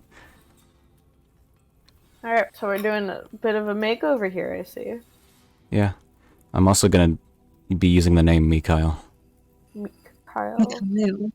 Okay, hold on. That's hilarious. Did we get you new clothes, or do you have clothes in that? If I just don't wear my typical clothes over the leather, or the studded leather, it'll be enough. Mikhail. Alright. So, yeah, I can bandage your face for you. Thank you. Hmm? You can even cover one of my eyes if need be. Well, you probably should. Are your eyes going to be that recognizable? I mean, you. It's just to be sure. I can probably. Like, is there any colored contacts or something in there? We can do that instead. Just don't sleep in them. I don't know. I'm not sure if they have colored contacts. Bleh. Or, like, can't. I know thaumaturgy can change your eye color. Can prestidigitation? No. It's Okay. temporary as well. I know it's temporary, but It still. lasts for like a minute. It's still enough when you're, like, close to someone. Well, if it's prestidigitation, I could have a magical effect up for an hour, but the surface, I would have to make the surface of my eye like a certain color, which I couldn't see through even if it did work. So Yeah. It's okay. It's like painting your eyelids. Yeah, okay. just, just to cover up a good amount of my face.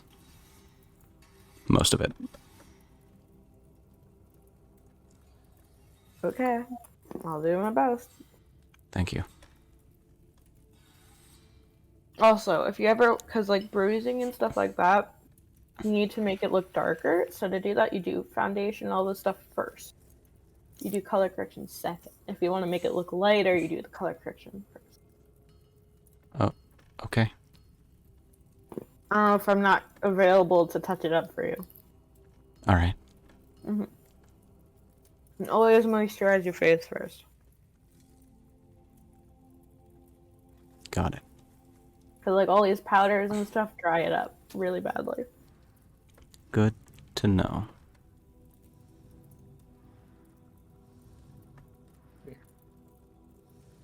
We'll Listen, do I this just want you to double roll 2d6s.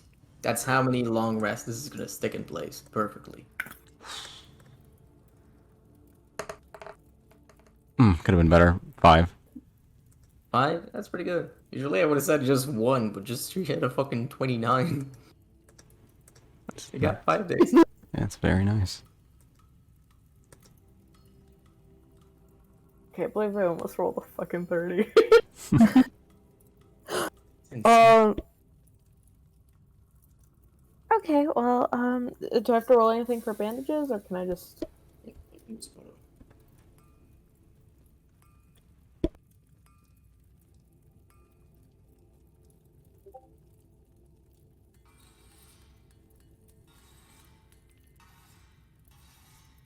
Alright.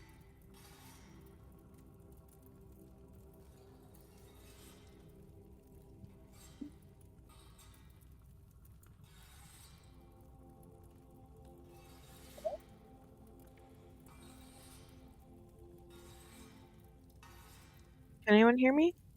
Yeah? Okay. I don't know if you said something before, I didn't hear that one. Do I have to roll anything for the bandages? No, you don't need to roll anything. Yeah. I Okay. said, you didn't hear? I didn't hear that. Oh, well, no, you don't have to. You can just put them there. It's- Okay. Yep. choose. Doop.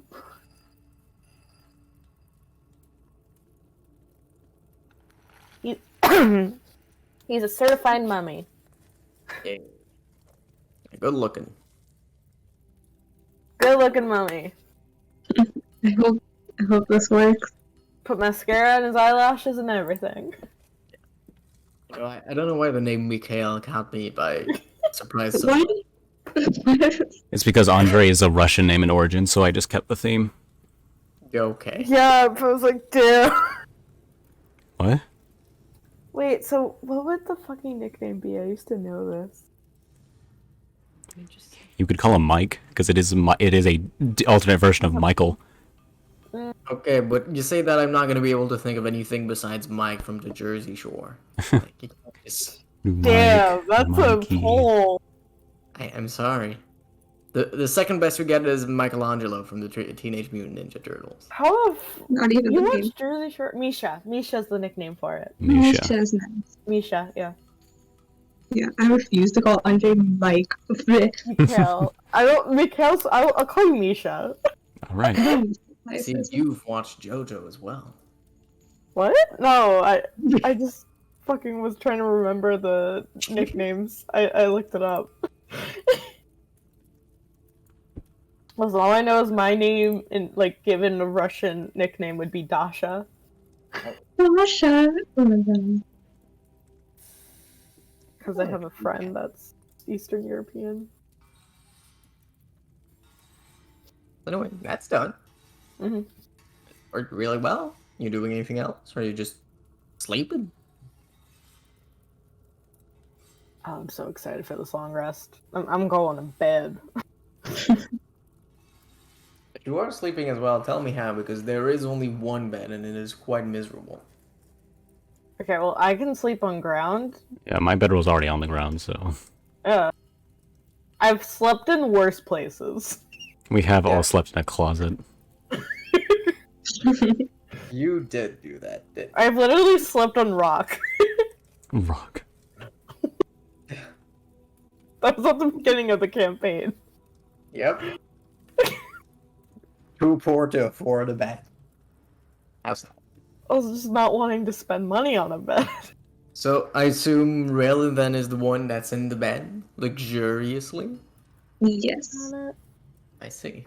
Does she flaunt our newfound wealth of comfort? Her newfound wealth of comfort. Yeah.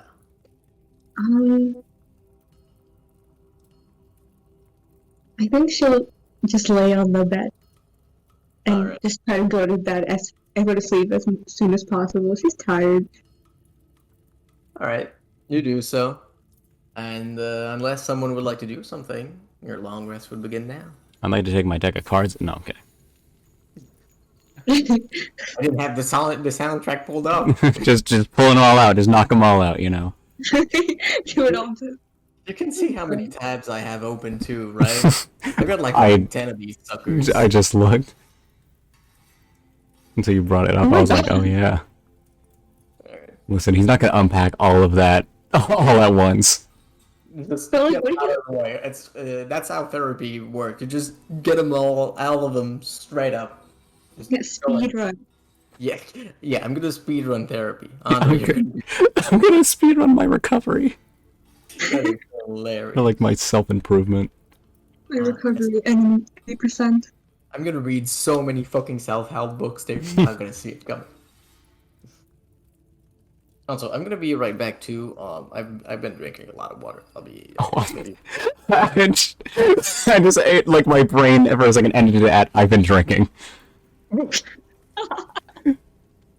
I was like, respect. do something hard to deal with you fuckers.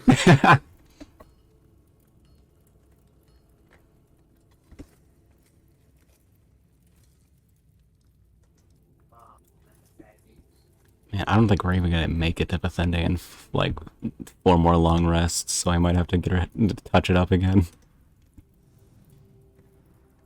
In some form of privacy, if there is anywhere on that boat. They just didn't care. They heard you crying for help. They just did not care.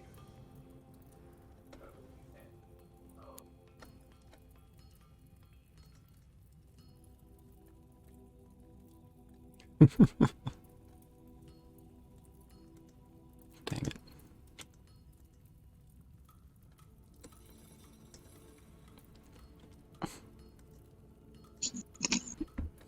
They are not too happy about that. Hmm? Or, well, I mean, I'm kind of assuming we're trying to schedule for the game I run, and then there's one player that hasn't responded yet, and I sent a ping like an hour, actually wait, like an hour and a half ago or so, and I was just like, hey, just to remind him, and then one of my other players pinged them as well, and then another player also pinged them, and I'm like, oh boy, she's not gonna hear the end of it. Oh no. But we're all IRL Well, friends. They'll get the message though, like, Oh yeah, they will. Well, I mean, they're not like saying anything. They're just pinging them. yeah, no, it's just kind of funny, isn't it? It is because they are the ones that are more available. So it's frustrating for them.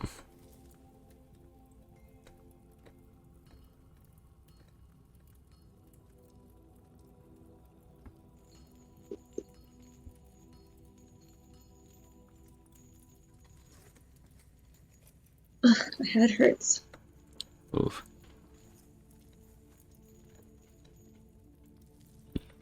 You good? Is it just like a migraine? I felt that bad. I just like, I don't know. Been kind of tired today, so I see.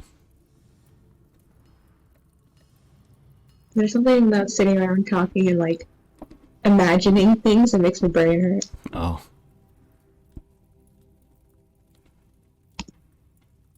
Tis okay.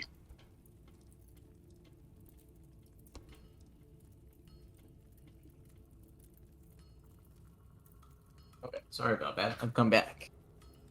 Yeah. Just announced the bad news to my mother. Okay. I'll tell you after the session. That's so. What? Okay. It's terrible what has happened. Really. Was Daria there? I don't think so. Okay. We will wait. Damn. Damn. Hello? Oh, hey, you're back. Look at that. I was thinking I wanted to give someone a $50,000 cash if they showed up. Mm, It's a shame you were just a little bit too late. damn. Uh, Fuck. Spelled. you good to go? Sorta, yeah. What does that mean? My drink just spilled. That's Do you want okay. to go clean that up? No, I got towels on me. What is it? A strong drink? It's carbonate. It's a carbonated yogurt drink. Oh Ooh. wow, that sounds It's actually really good. I know it sounds disgusting. It's really good. okay. I'll take your word for it. But you have to like shake it to mix it, and then you have to let it sit. So the Pepsi treatment. You shake Pepsi? What? It's more fun. Oh my god. Okay. Don't alright, you like so- surprises? One time, I don't know. I have so many experiences of Pepsi cans like exploding that I'm scared to do that now. It's the thrill. It's gambling. That's what makes it fun.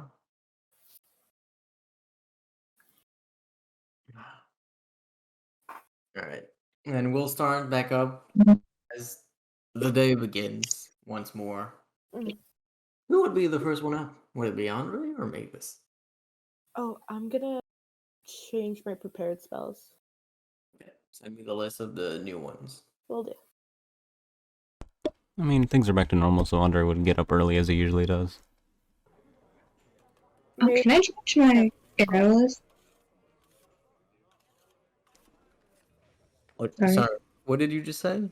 Can I change my arrow list? Yeah, sure. Send me the list as well. Oh, right, I forget. You should be able to have one more now to reflect how many you're supposed to have. Yo. So Andre's up as usual, right? That's what you said? Yep.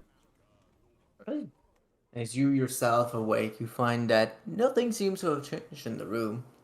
Rayla is snoring happily, as Mavis herself is lying down, not really moving. Is she breathing, or does she have her eyes open? Who knows? She's typically eyes closed now. Okay. She's got her eyes closed. Is she breathing? Probably not.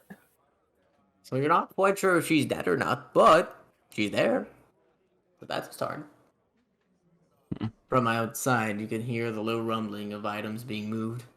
And from further away, you can again hear the clanking of hammers on metal. And the sound of carts on the roads. people walking, and activity just beginning to pick up.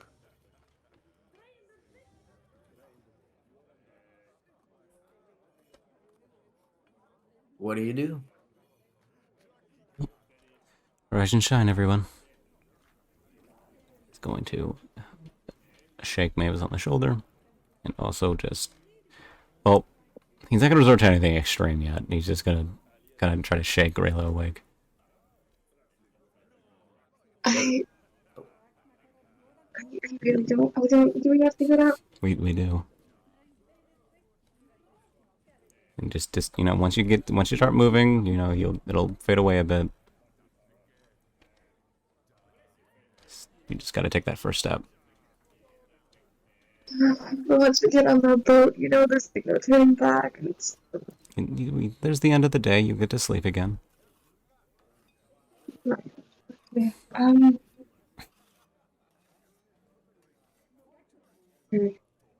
Rayla will get up very slowly. Andre will turn around, realizing Mavis didn't get up, and he's like, "Hey, you there?" Oh, yeah, sorry. Was in my head for a second. Okay.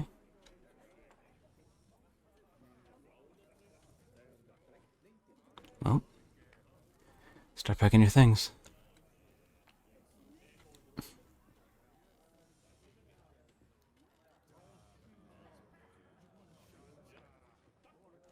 And Andre's just gonna get all the stuff together.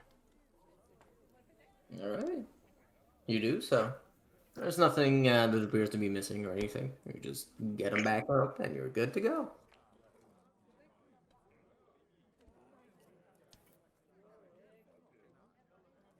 So, have you guys traveled over a boat before?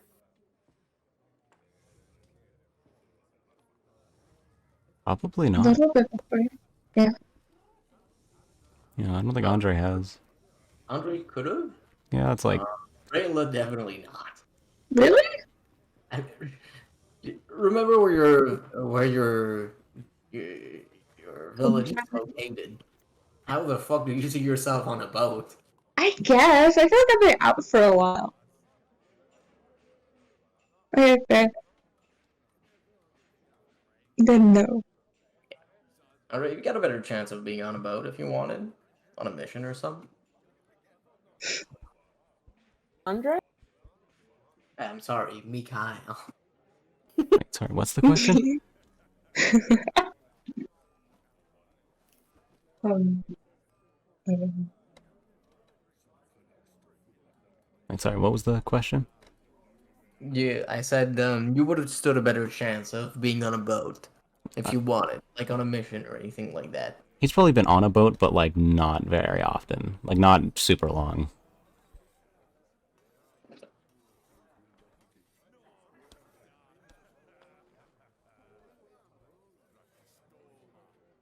I hope. What is it like? I don't know. It's. I mean, I guess I could kind of mess with you a little bit with the way like it kind of feels like the floor is moving. I don't know. It's not too different from being in a cart, I guess. I guess it's not as bumpy.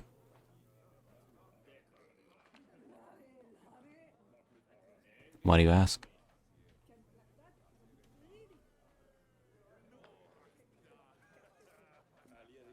I've lived near the before, but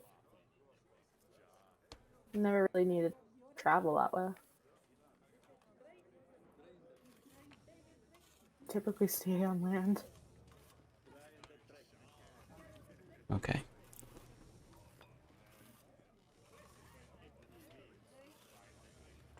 Well, should we get moving then? I guess, yeah. yes, Alright, so I assume you leave the room and go back upstairs? Mm-hmm.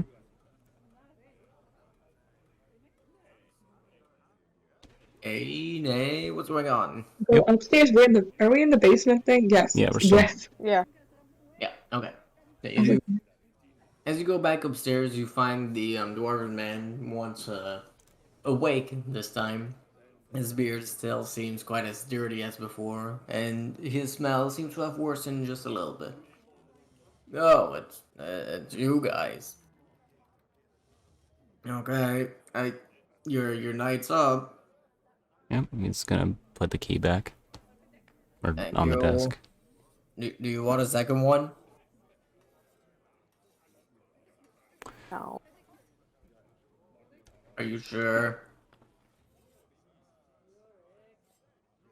A book Kit Kat, so Okay. Bye. Have a good one. And he swings another chug of a tankard that he quickly empties, letting out a quite distasteful burp as you exit the premises. And you're out. You find the people on the street are, as you might suspect, setting about their business. They are a little bit early, as it is currently 6 a.m. You can hear the clanking of the hammers of artisans, but usually you don't see people just carting out food this early, especially not freshly cooked food. But still, they're out and about. What do you do? wait, shit, wasn't there gonna be a disastrous event at some point? Well, that's meta knowledge, so I mean, I know that they don't know that, but I'm just remembering. it's like that. yeah, but it's like what can we do? Wait, nothing. We're civilians. Let's just get on moving. Yep.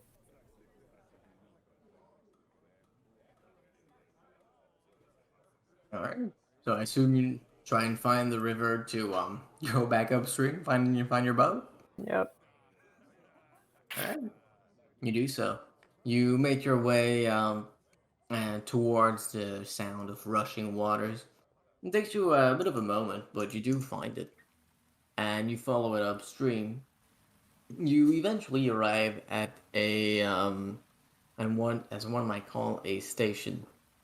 The flooring itself is of a finer stone with deep, intricate carvings, with arrows that go in very different ways.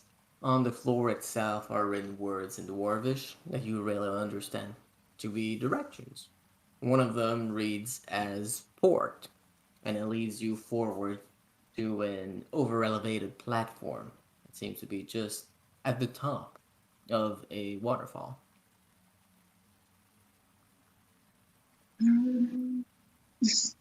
The sign is pointing for us to go this way, I think, towards the port.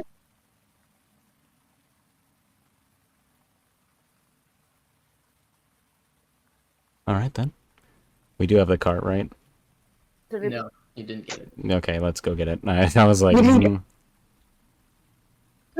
let's go get our horse. You Get our horse. You go back to the inn and get the card. You see that Fleetchaser is definitely not having a good time. He's smelling quite a bit, having spent the entire day in very much unsanitary conditions. Oh, Most of all, he seems, as you untie him, more than ready to get his legs going again. oh dear. Let's walk our horse before we have to leave. okay. Sorry, Misha. Yes. Do you think you could help clean Fleetchaser? Yeah. Yeah. Well, it's raising prestidigitation. Does that feel bad, buddy? What do you use prestidigitation for? Like to clean him up. To what? Oh, I heard clean. Yeah. Yeah. Oh, okay. Oh, Okay, I was like, didn't huh? understand that. No, I asked if you could help clean him because I don't have Yeah. prestidigitation. Yeah, I was confused. My bad. Yeah, if you do so, and he begins to smell a bit fresher, he himself seems quite pleased and gives a bit of a tussle of his mane. As he gets up on all fours, he begins to not trot, but kick at the ground a little bit, almost like he's raring to go. Sorry, can't go running, but we can at least probably take you to walk around a little bit. Rayla, do you think you could summon up an apple or something? Um, A little treat? if we get outside, I can probably cook something real quick. Ooh, it's even more than I was hoping for. I kind of wanted to actually cook before we started heading out, you know? One meal all together before we start doing some big things. Alright. Yeah, it sounds fun.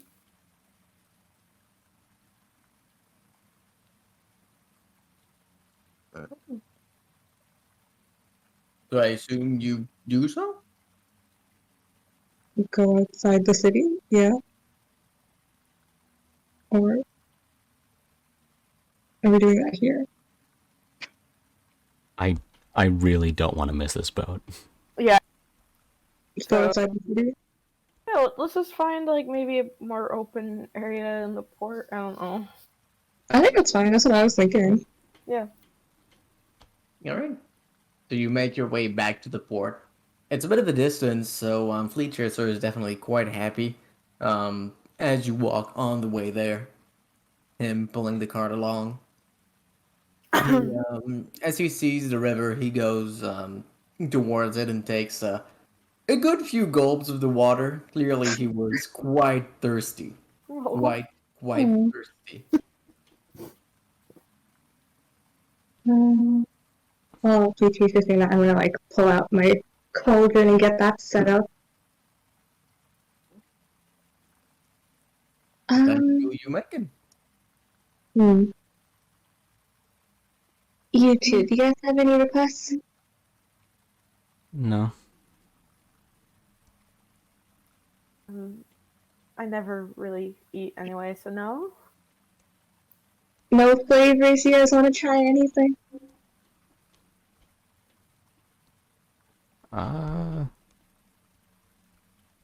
Nothing I can really think of immediately. Poor Rayla. It's fine. Yeah, Andre's been eating rations, I think, this entire campaign, so Yes. Oh my god. he was raised on eating bland food. That's Eating so sad. is not for an enjoyment, it's just to survive to him. Again, Mavis doesn't need to eat, so Rayla's got the worst possible crowd. Oh no. yeah. I am gonna fill up my water skin with water though, so next time we're in a city I can give some water to Fleet Chaser.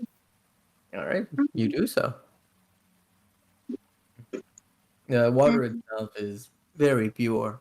As you approach, just even being near to it makes you feel nice. Makes you feel a little bit more alive, a bit more lively.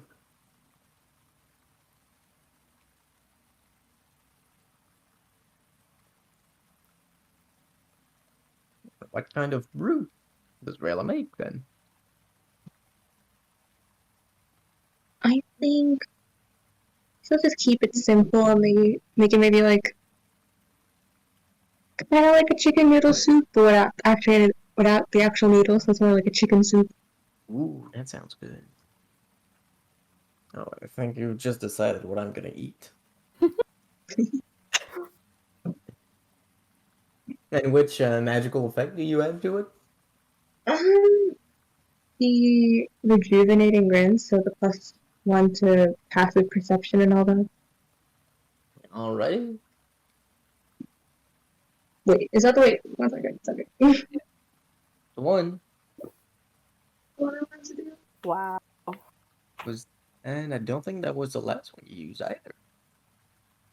Yeah, passive perception, insight, investigation. The last one I did was the wild magic one. Fleet Oh, Chaser okay. bold. I was like internally planning, like, I probably shouldn't eat that because it might give me an effect that might, like, mess with the disguise, but I didn't realize that was specifically the effect. Yeah, man, that's no, what she chose last time. yeah. I was trying it out. Yeah, I just thought that was the She was backlash. experimenting. Yeah, she said she's experimenting with a recipe.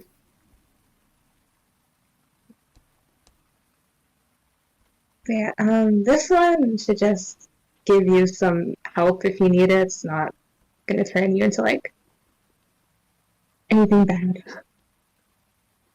Good to know.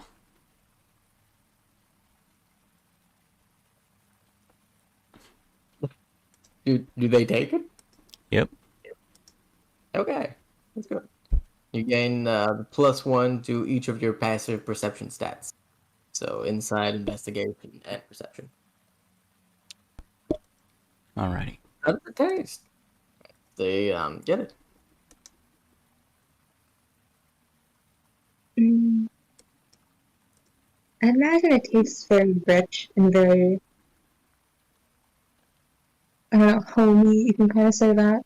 The flavors swirl really nicely all together. And you can just tell it's like a masterful chicken soup. Good. Hearty and warm chicken soup. Oh, chicken soup. Yeah.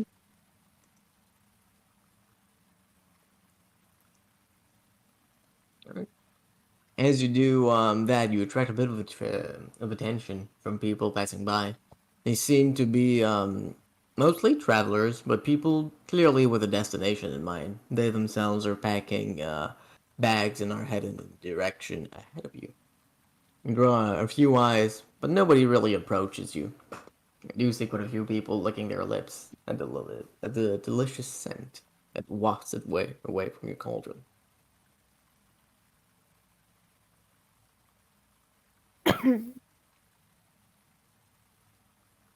People quickly move on, going forward, and eventually settling out on top of the over-elevated platform in the distance. What do you do?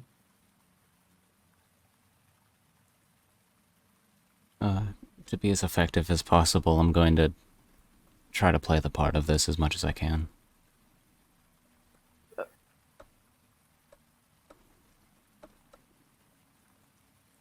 Kind of like points to the Okay. bandages. What's that entail exactly? Just, don't react too weird if I just, I'm just gonna change the way I act a little bit. Just a different approach. It's not gonna be anything drastic. Just so we're all on the same page. Okay. Alright. Should we go to where we need to be so we get on the boat, or do we want to chill for a little bit more?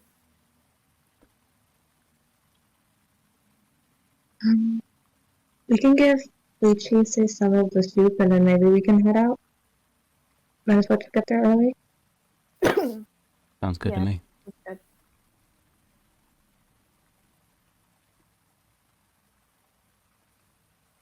Right. So you can easily do that. Did you do that in any particular way, or?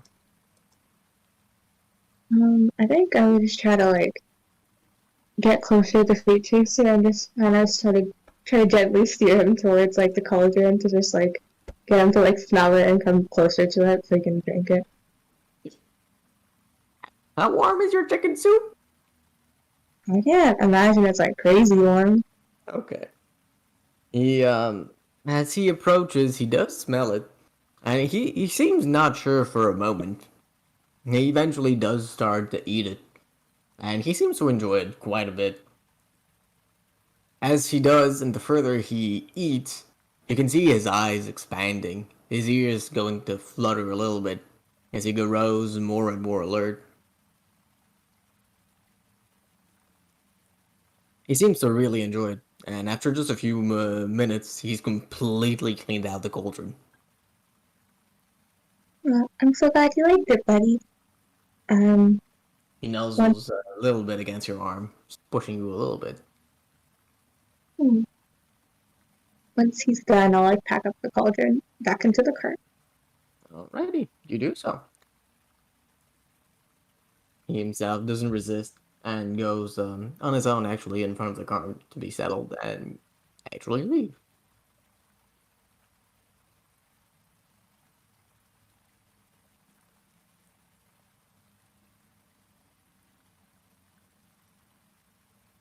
We ready? Yeah, What did you say? I just said, are we ready then? Yeah. ready to go. I just kind of assumed what she said. I was like, it sounded like ready. We're I just heard then the end, so I really wasn't sure. Oh, it cut off at like halfway through ready. Did it? And then I was the one brave enough to ask. Yeah. Wow. Usually it's Josh that I'm That's having on me. difficulty understanding. Not you. Dang. I was surprised if you asked about the expedition thing earlier. I don't know how I heard that, but I surprisingly did.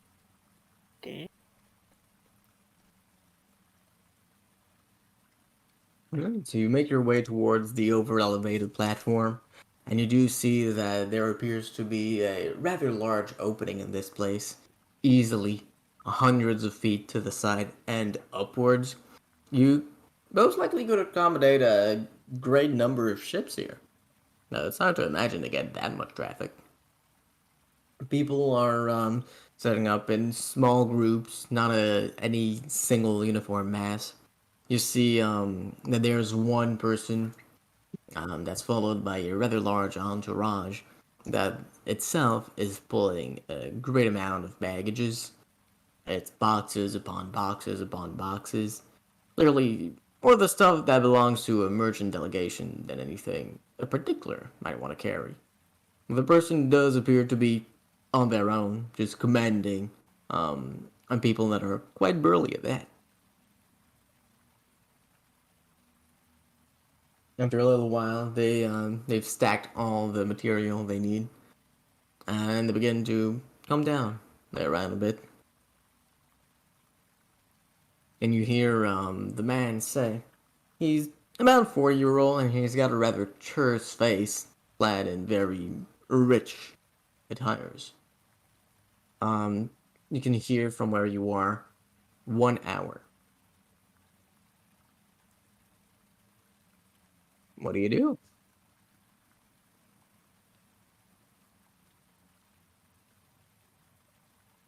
To go pay for tickets still, right?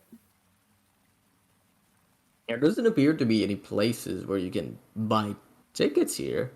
Certainly there's no attendance or anything of the like. Probably just gotta speak with the captain.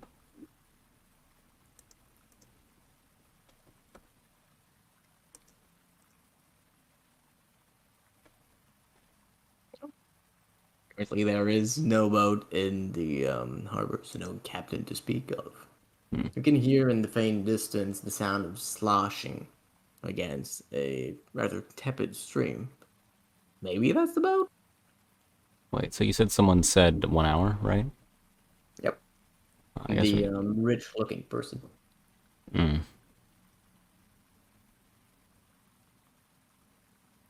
Well, this is so bad. Considering Andre's disguise, he can't really.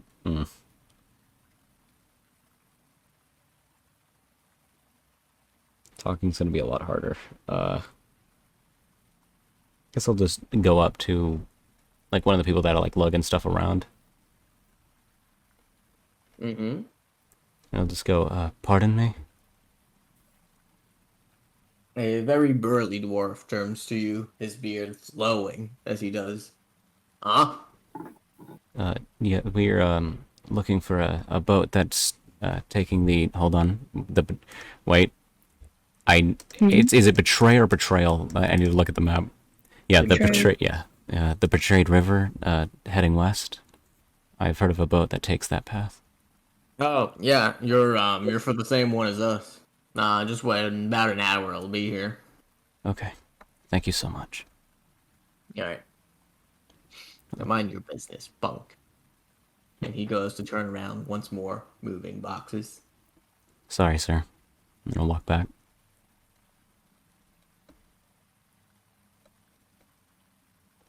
You do so.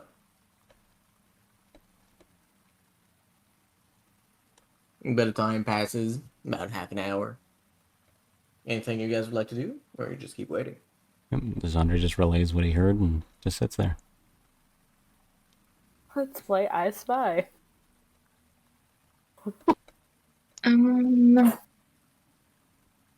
I spy something blue. The water. No.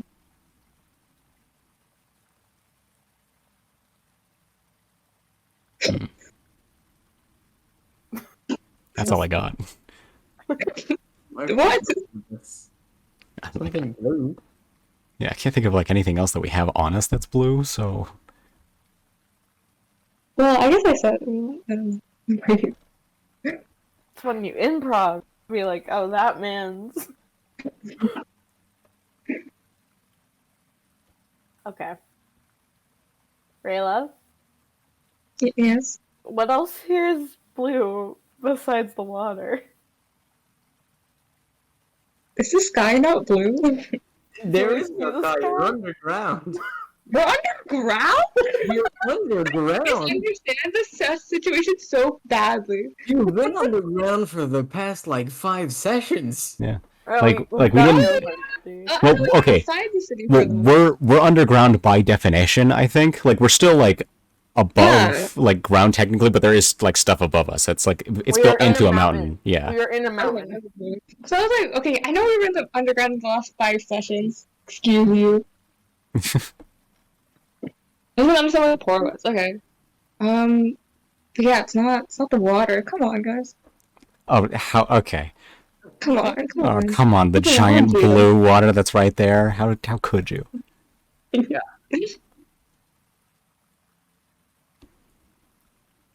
You pick something then. Your turn.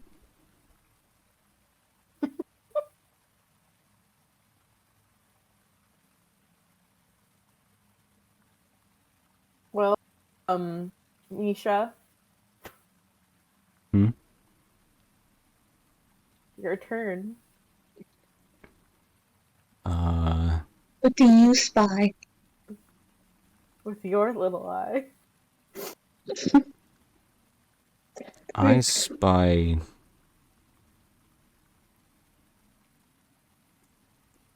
the well-crafted and reinforced roof tiles. What? Andre does not know how I spy works. Yeah, clearly. Yeah, Um, clearly. Andre. Wait, so do you know how I spy works? No. I thought we were just okay, saying things that we can like picture. That is also fun, but this is a game that you can play sometimes when you have nothing else to do. So the way it works is that you pick some object in the room, and then you have to like describe it, and then your friends have to tell you which object you were describing. Usually it's just a color. Yeah, it's like, oh, I spy something, I don't know, purple, and it's me, it's my hair.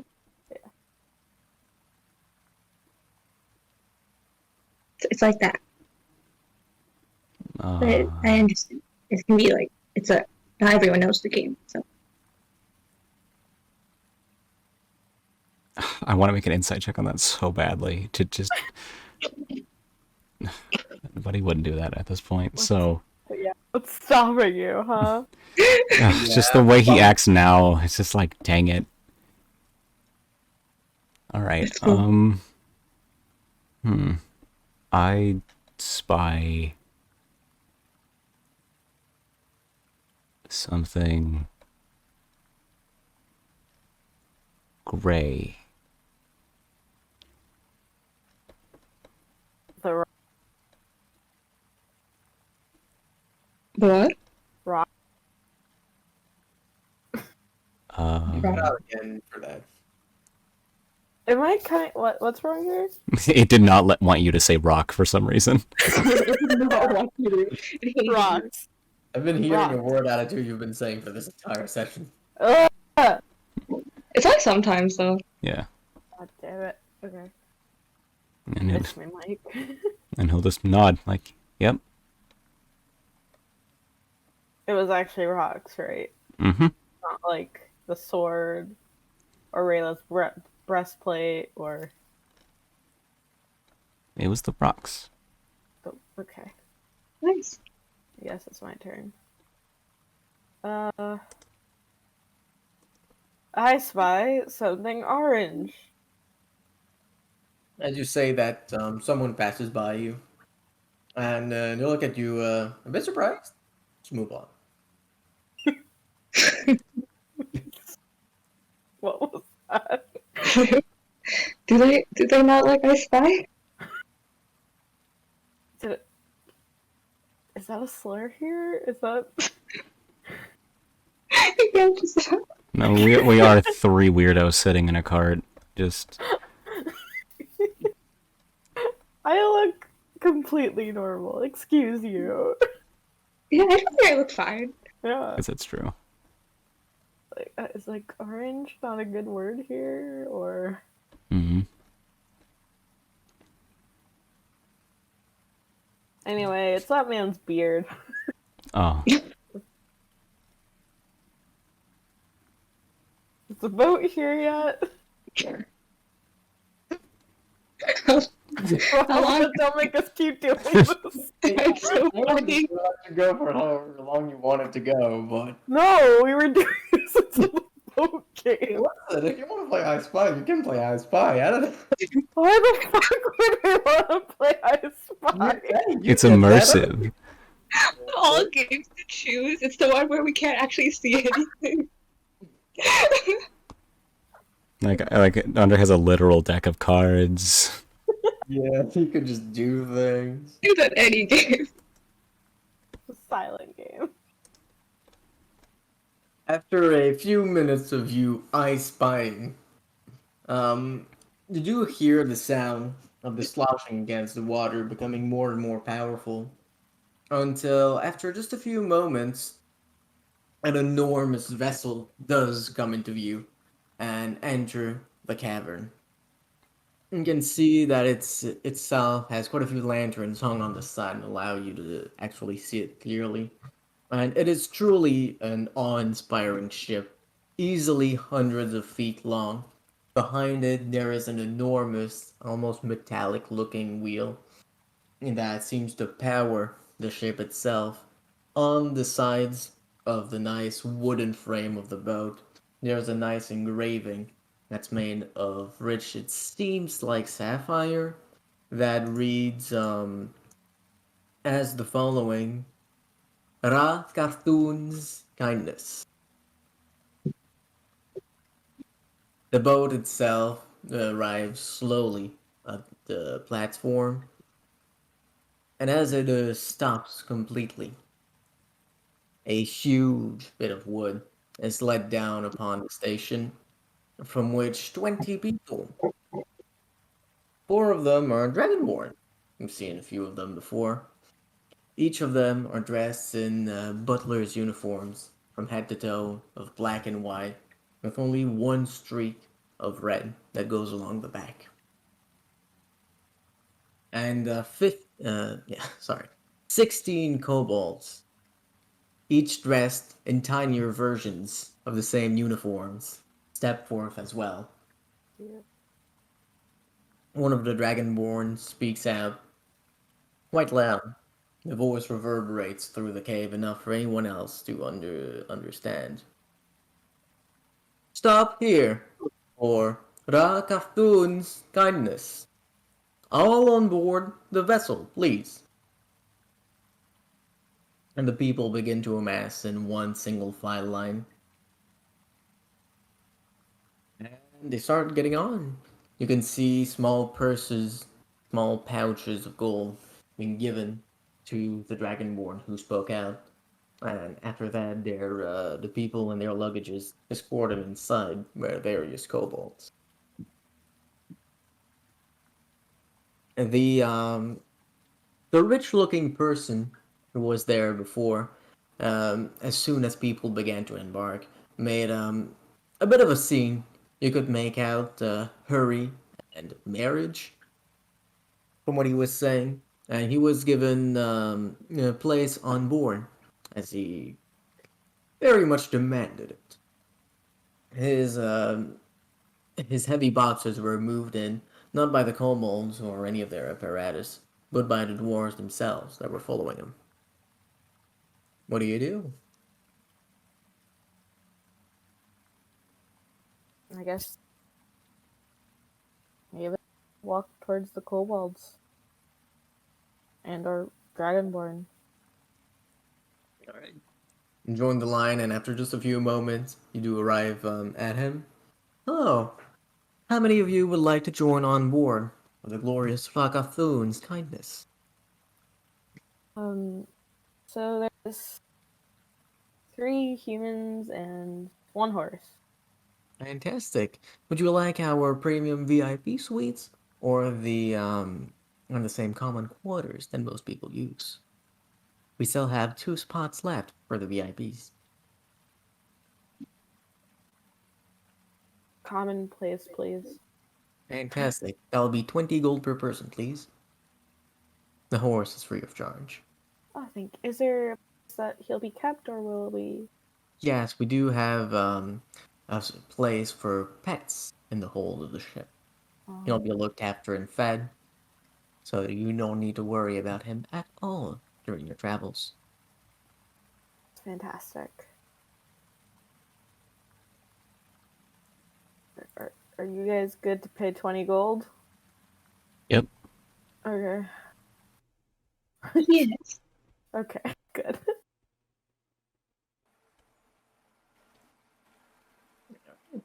So you give him the payment, and he lets you in. As he turns, 2 kobolds walk up to you, their arms outstretched. We can take care of your packages if you like, ma'am and sir. No, thank you. Oh, Yeah, we got it. Thanks, though. okay. One of the kobolds goes away to other passengers, and the other one stays with you. Follow me, I'll show you to your quarters. And he turns around and begins to head inside the ship.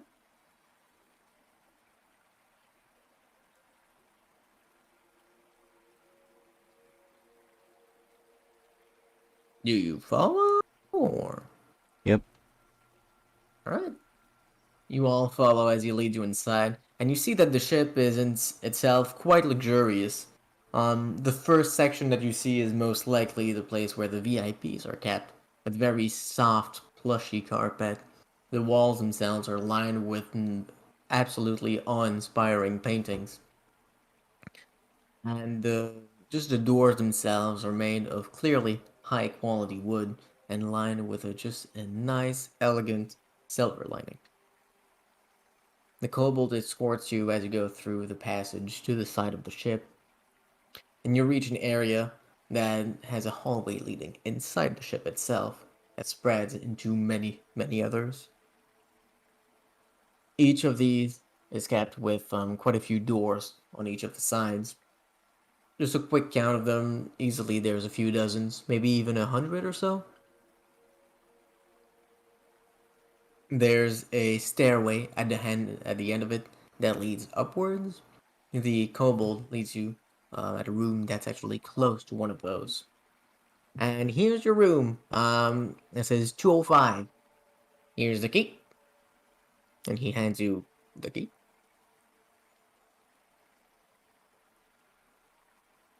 Make yourself at ease. The captain will do a bit of an announcement just before we leave in about an hour. So if you'd like, make yourself comfortable. Yeah, if you want, you can also try and go see our accommodations up top. I recommend the deck, but be careful not to miss the announcement. The captain is picky on that. He takes it very importantly, very seriously. Alright. Shit. Thank you. He nods his head enthusiastically as he runs off to go help more people. We weren't supposed to tip him, right? I don't know. Well, he didn't seem like he was expecting anything. Yeah, I didn't really like wait around for it. I think we're good.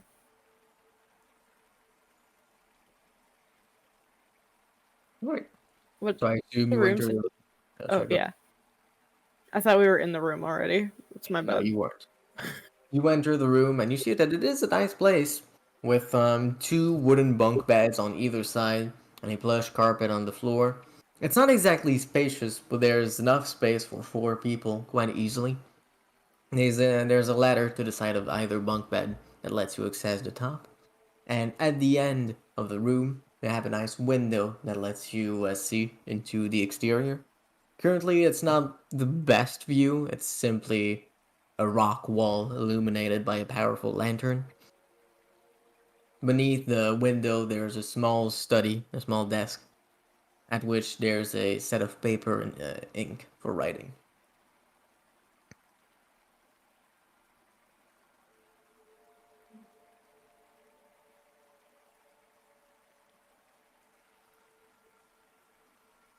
Well, um, anything you guys want to do?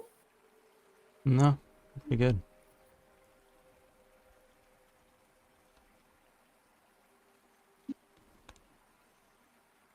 Just like to lay You low. want to check out the stuff on the deck?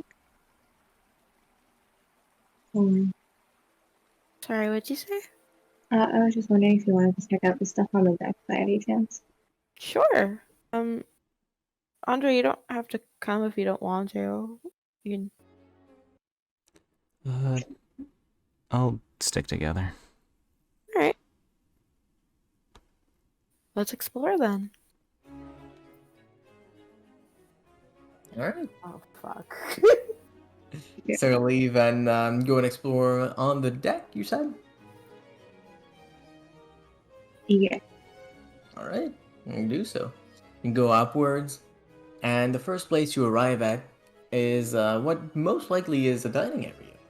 It's a very wide room, and you see dozens of tables, each circular, capable of holding about 4 to 6 people, and with a nice, completely white, pristine tablecloth laid on. At the end of it, there's a group of violinists that are playing.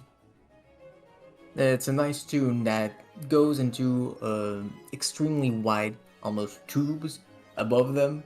Each of the tubes plugs into the ceiling and most likely goes somewhere else on the ship.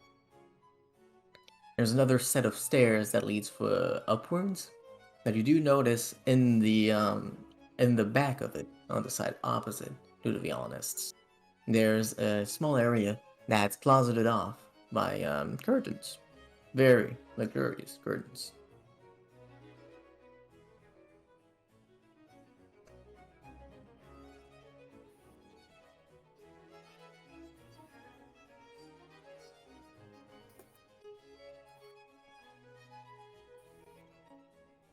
I assume you still go upwards?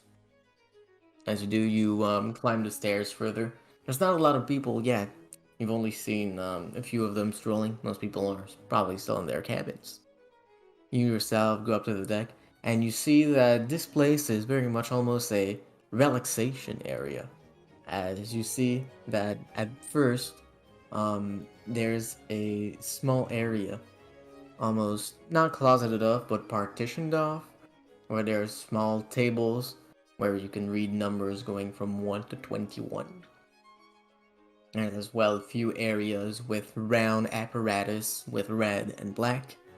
Next to it, there's a large bookshelves lining a small wooden wall that's sitting at the extremity of the boat. Next to those are soft, plushy chairs, a good half dozen of them. Again, a bit in retreat of those, you can find that there's 2 small pools, and next to each of those are a good few dozen lounge chairs. The lounge chairs themselves are made of very fine wood and are cushioned as well. And lastly, there's again an area that's partitioned off with a heavy curtain of pure red velvet, behind which you can't really see It seems to be a building of its own, as you can see, make out actual walls with the same wood and the ceiling too. And there's a few people already on this place, and you can make out one people that's actually already in the pool. It's a stout dwarven man that seems a little, just a smidge dirty. What do you do?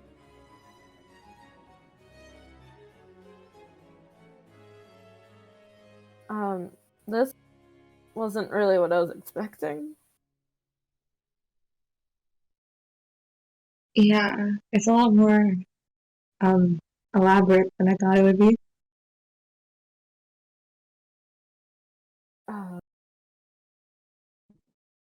Why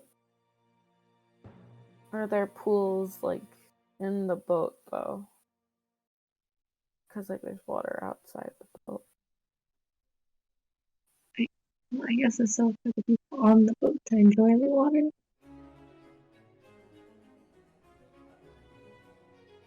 Guess.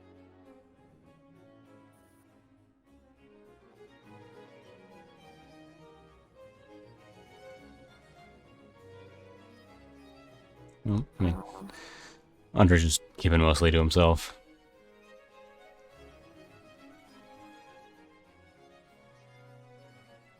Okay, well, do you have to be somewhere specifically for the announcements? Or I don't exactly know. It made it seem like we have to be in our rooms for the announcement, but maybe I misunderstood that. no, that's what it sounded like. Well, maybe we can check on Fleet Chaser and then make our way back to the room. Yeah.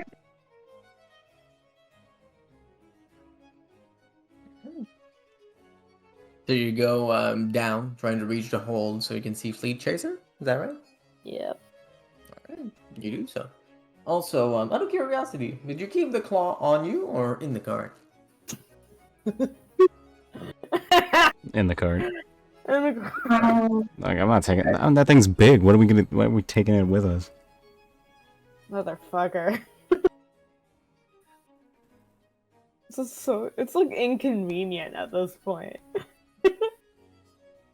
On you! You gotta do something with it. What? But anyway. You can't say that when there's like nothing, unless Oh, just you're the- holding it and you're- just carrying it around. You fucking think about it, why you've got it in the first place.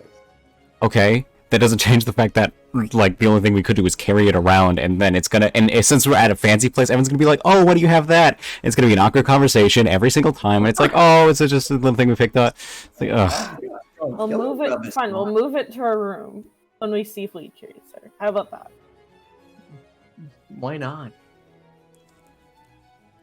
You reach down the stairs and go back to your rooms, and you see that it is that there's a few more people now. You squeeze a bit through the hallway to give way to other people passing by who they themselves extend to you the same courtesy.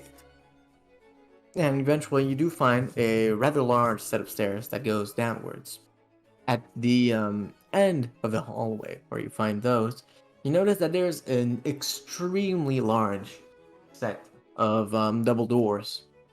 The double doors themselves don't appear to be made of metal, but they appear to be reinforced with it. And the both of those doors are currently completely shut. You can't see or hear or feel anything coming from it. I assume you go downstairs? Yeah. Alright. You do so. As you do, you find an area that's quite large and quite empty for the moment. You see a few boxes piled up high that you recognize as the rich person's boxes. Next to them, there's a few other carts like your own, as well as a sort of stable-like place, with a few enclosures for for animals. In one of them, you do find Fleet Chaser. There's a bit of light coming from here through holes in the side of the hole, the holes themselves are more akin to windows than actual openings. He himself is set out. There are spots for food and drink, though they are not yet filled.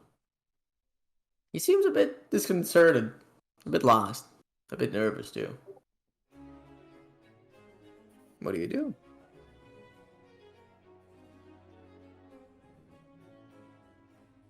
Hey, buddy, how you holding up?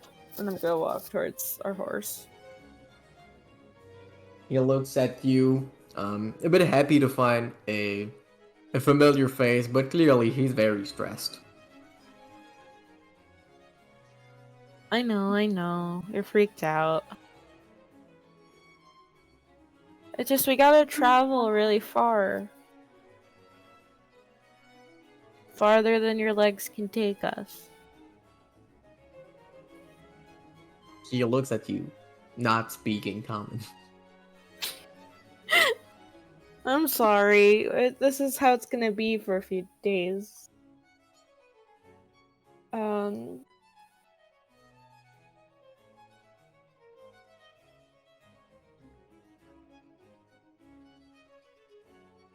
So I'm sorry, but you're gonna be stuck here, but they're gonna take care of you. They promise. He snorts a little bit with his nose. Lots of food and water and scratches. I'm sure they'll give you treats. And I'm like petting his like snout while I'm doing this. Roll yeah, sure. Roll an animal handling. Okay. I should try to calm him a little bit. Mm-hmm. Do you wanna? There we go. Dirty 20. Pretty good.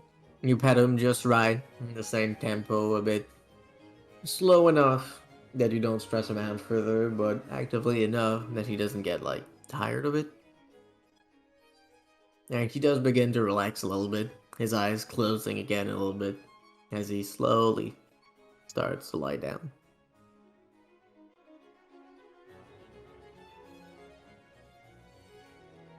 Good horse. And I'm gonna turn to Andre and Rayla and be like, alright, so any valuables in the cart we want to take to our room? Except for the claw, not really. Alright then. Let's try and carry this, I guess.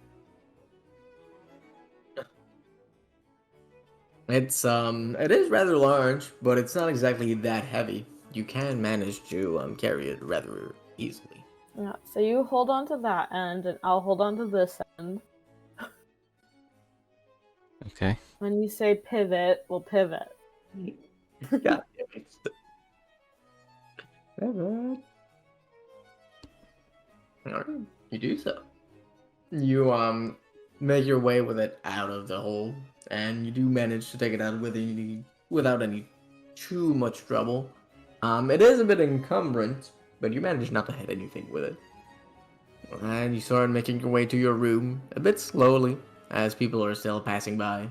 And with your enormous claw, you do attract quite a few looks. One person in particular seems a bit wary of you. It's a bit hard to see their face through their thick black cloak. But you do make out silver hair.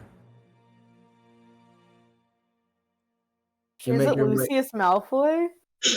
What? What? Sorry, I spoke in French there for a moment.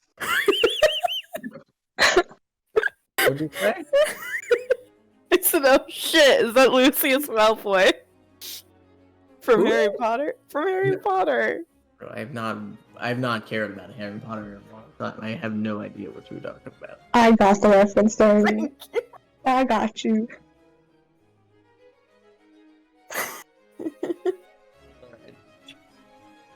I don't think it's that person from Harry Potter, no, but I cannot disprove it. Okay, hold on. This man. This man right here. I came back when you said silver. That's more What? platinum than silver. More platinum? Okay. Yeah, I came back when you said silver hair, so I was like, Kakashi? If anything, the figure looks more feminine than masculine, but it is a bit hard to make out any details about them. She quickly darts into one of the rooms. Her room itself is a bit close to yours, being right next to the stairway that leads towards the deck itself. You enter yours and, I assume, deposit the claw there? Yeah.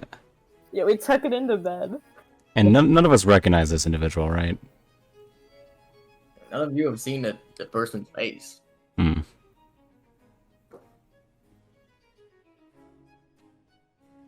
Do they carry a cane that's a snake? No. But- Oh, I see. The fucker's got a point. I see. That's what.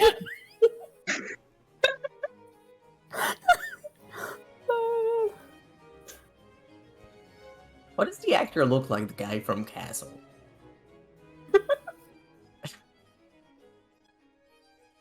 Anyway, you do anything? Having made your way back inside your room?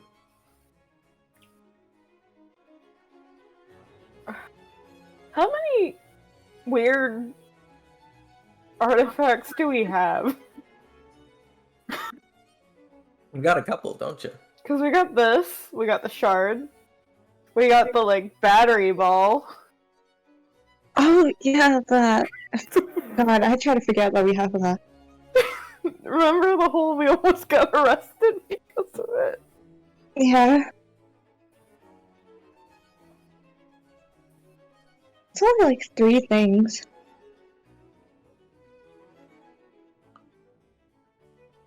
Yeah, I guess.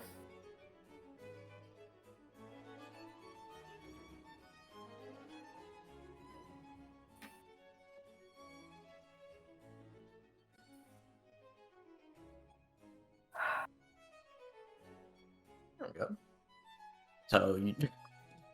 So you talk a bit amongst yourself.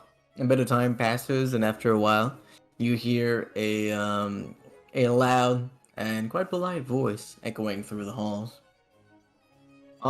Everyone, please follow. Come out of your cabins. The captain would like to make his announcements. I will guide you there. And you hear the sound of a few doors opening after a few seconds, and even more doors after a few more.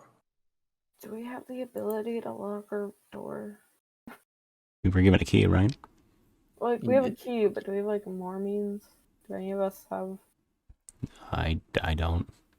Unless you want me to, like, break the lock with my thieves' tools. Yeah, the only way I can do is break the lock. So never mind.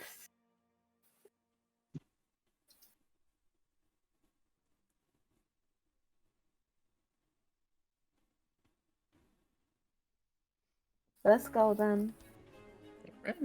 You come out and don't lock your door?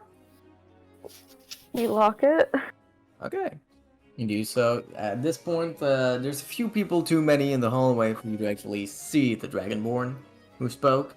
But you see where the people are going, and that's probably where he's leading them. Do you follow suit?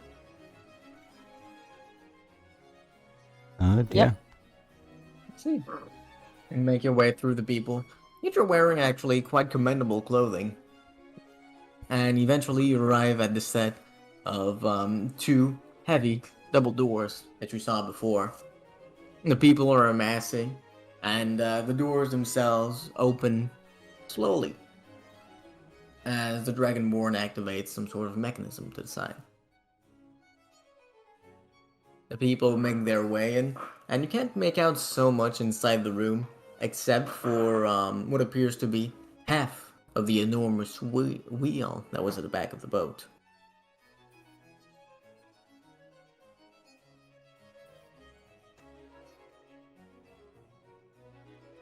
You enter, you begin to make out the more details about the room.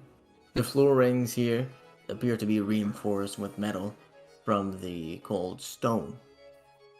And the walls themselves lined with mostly wood, but are they themselves as well, reinforced with metal.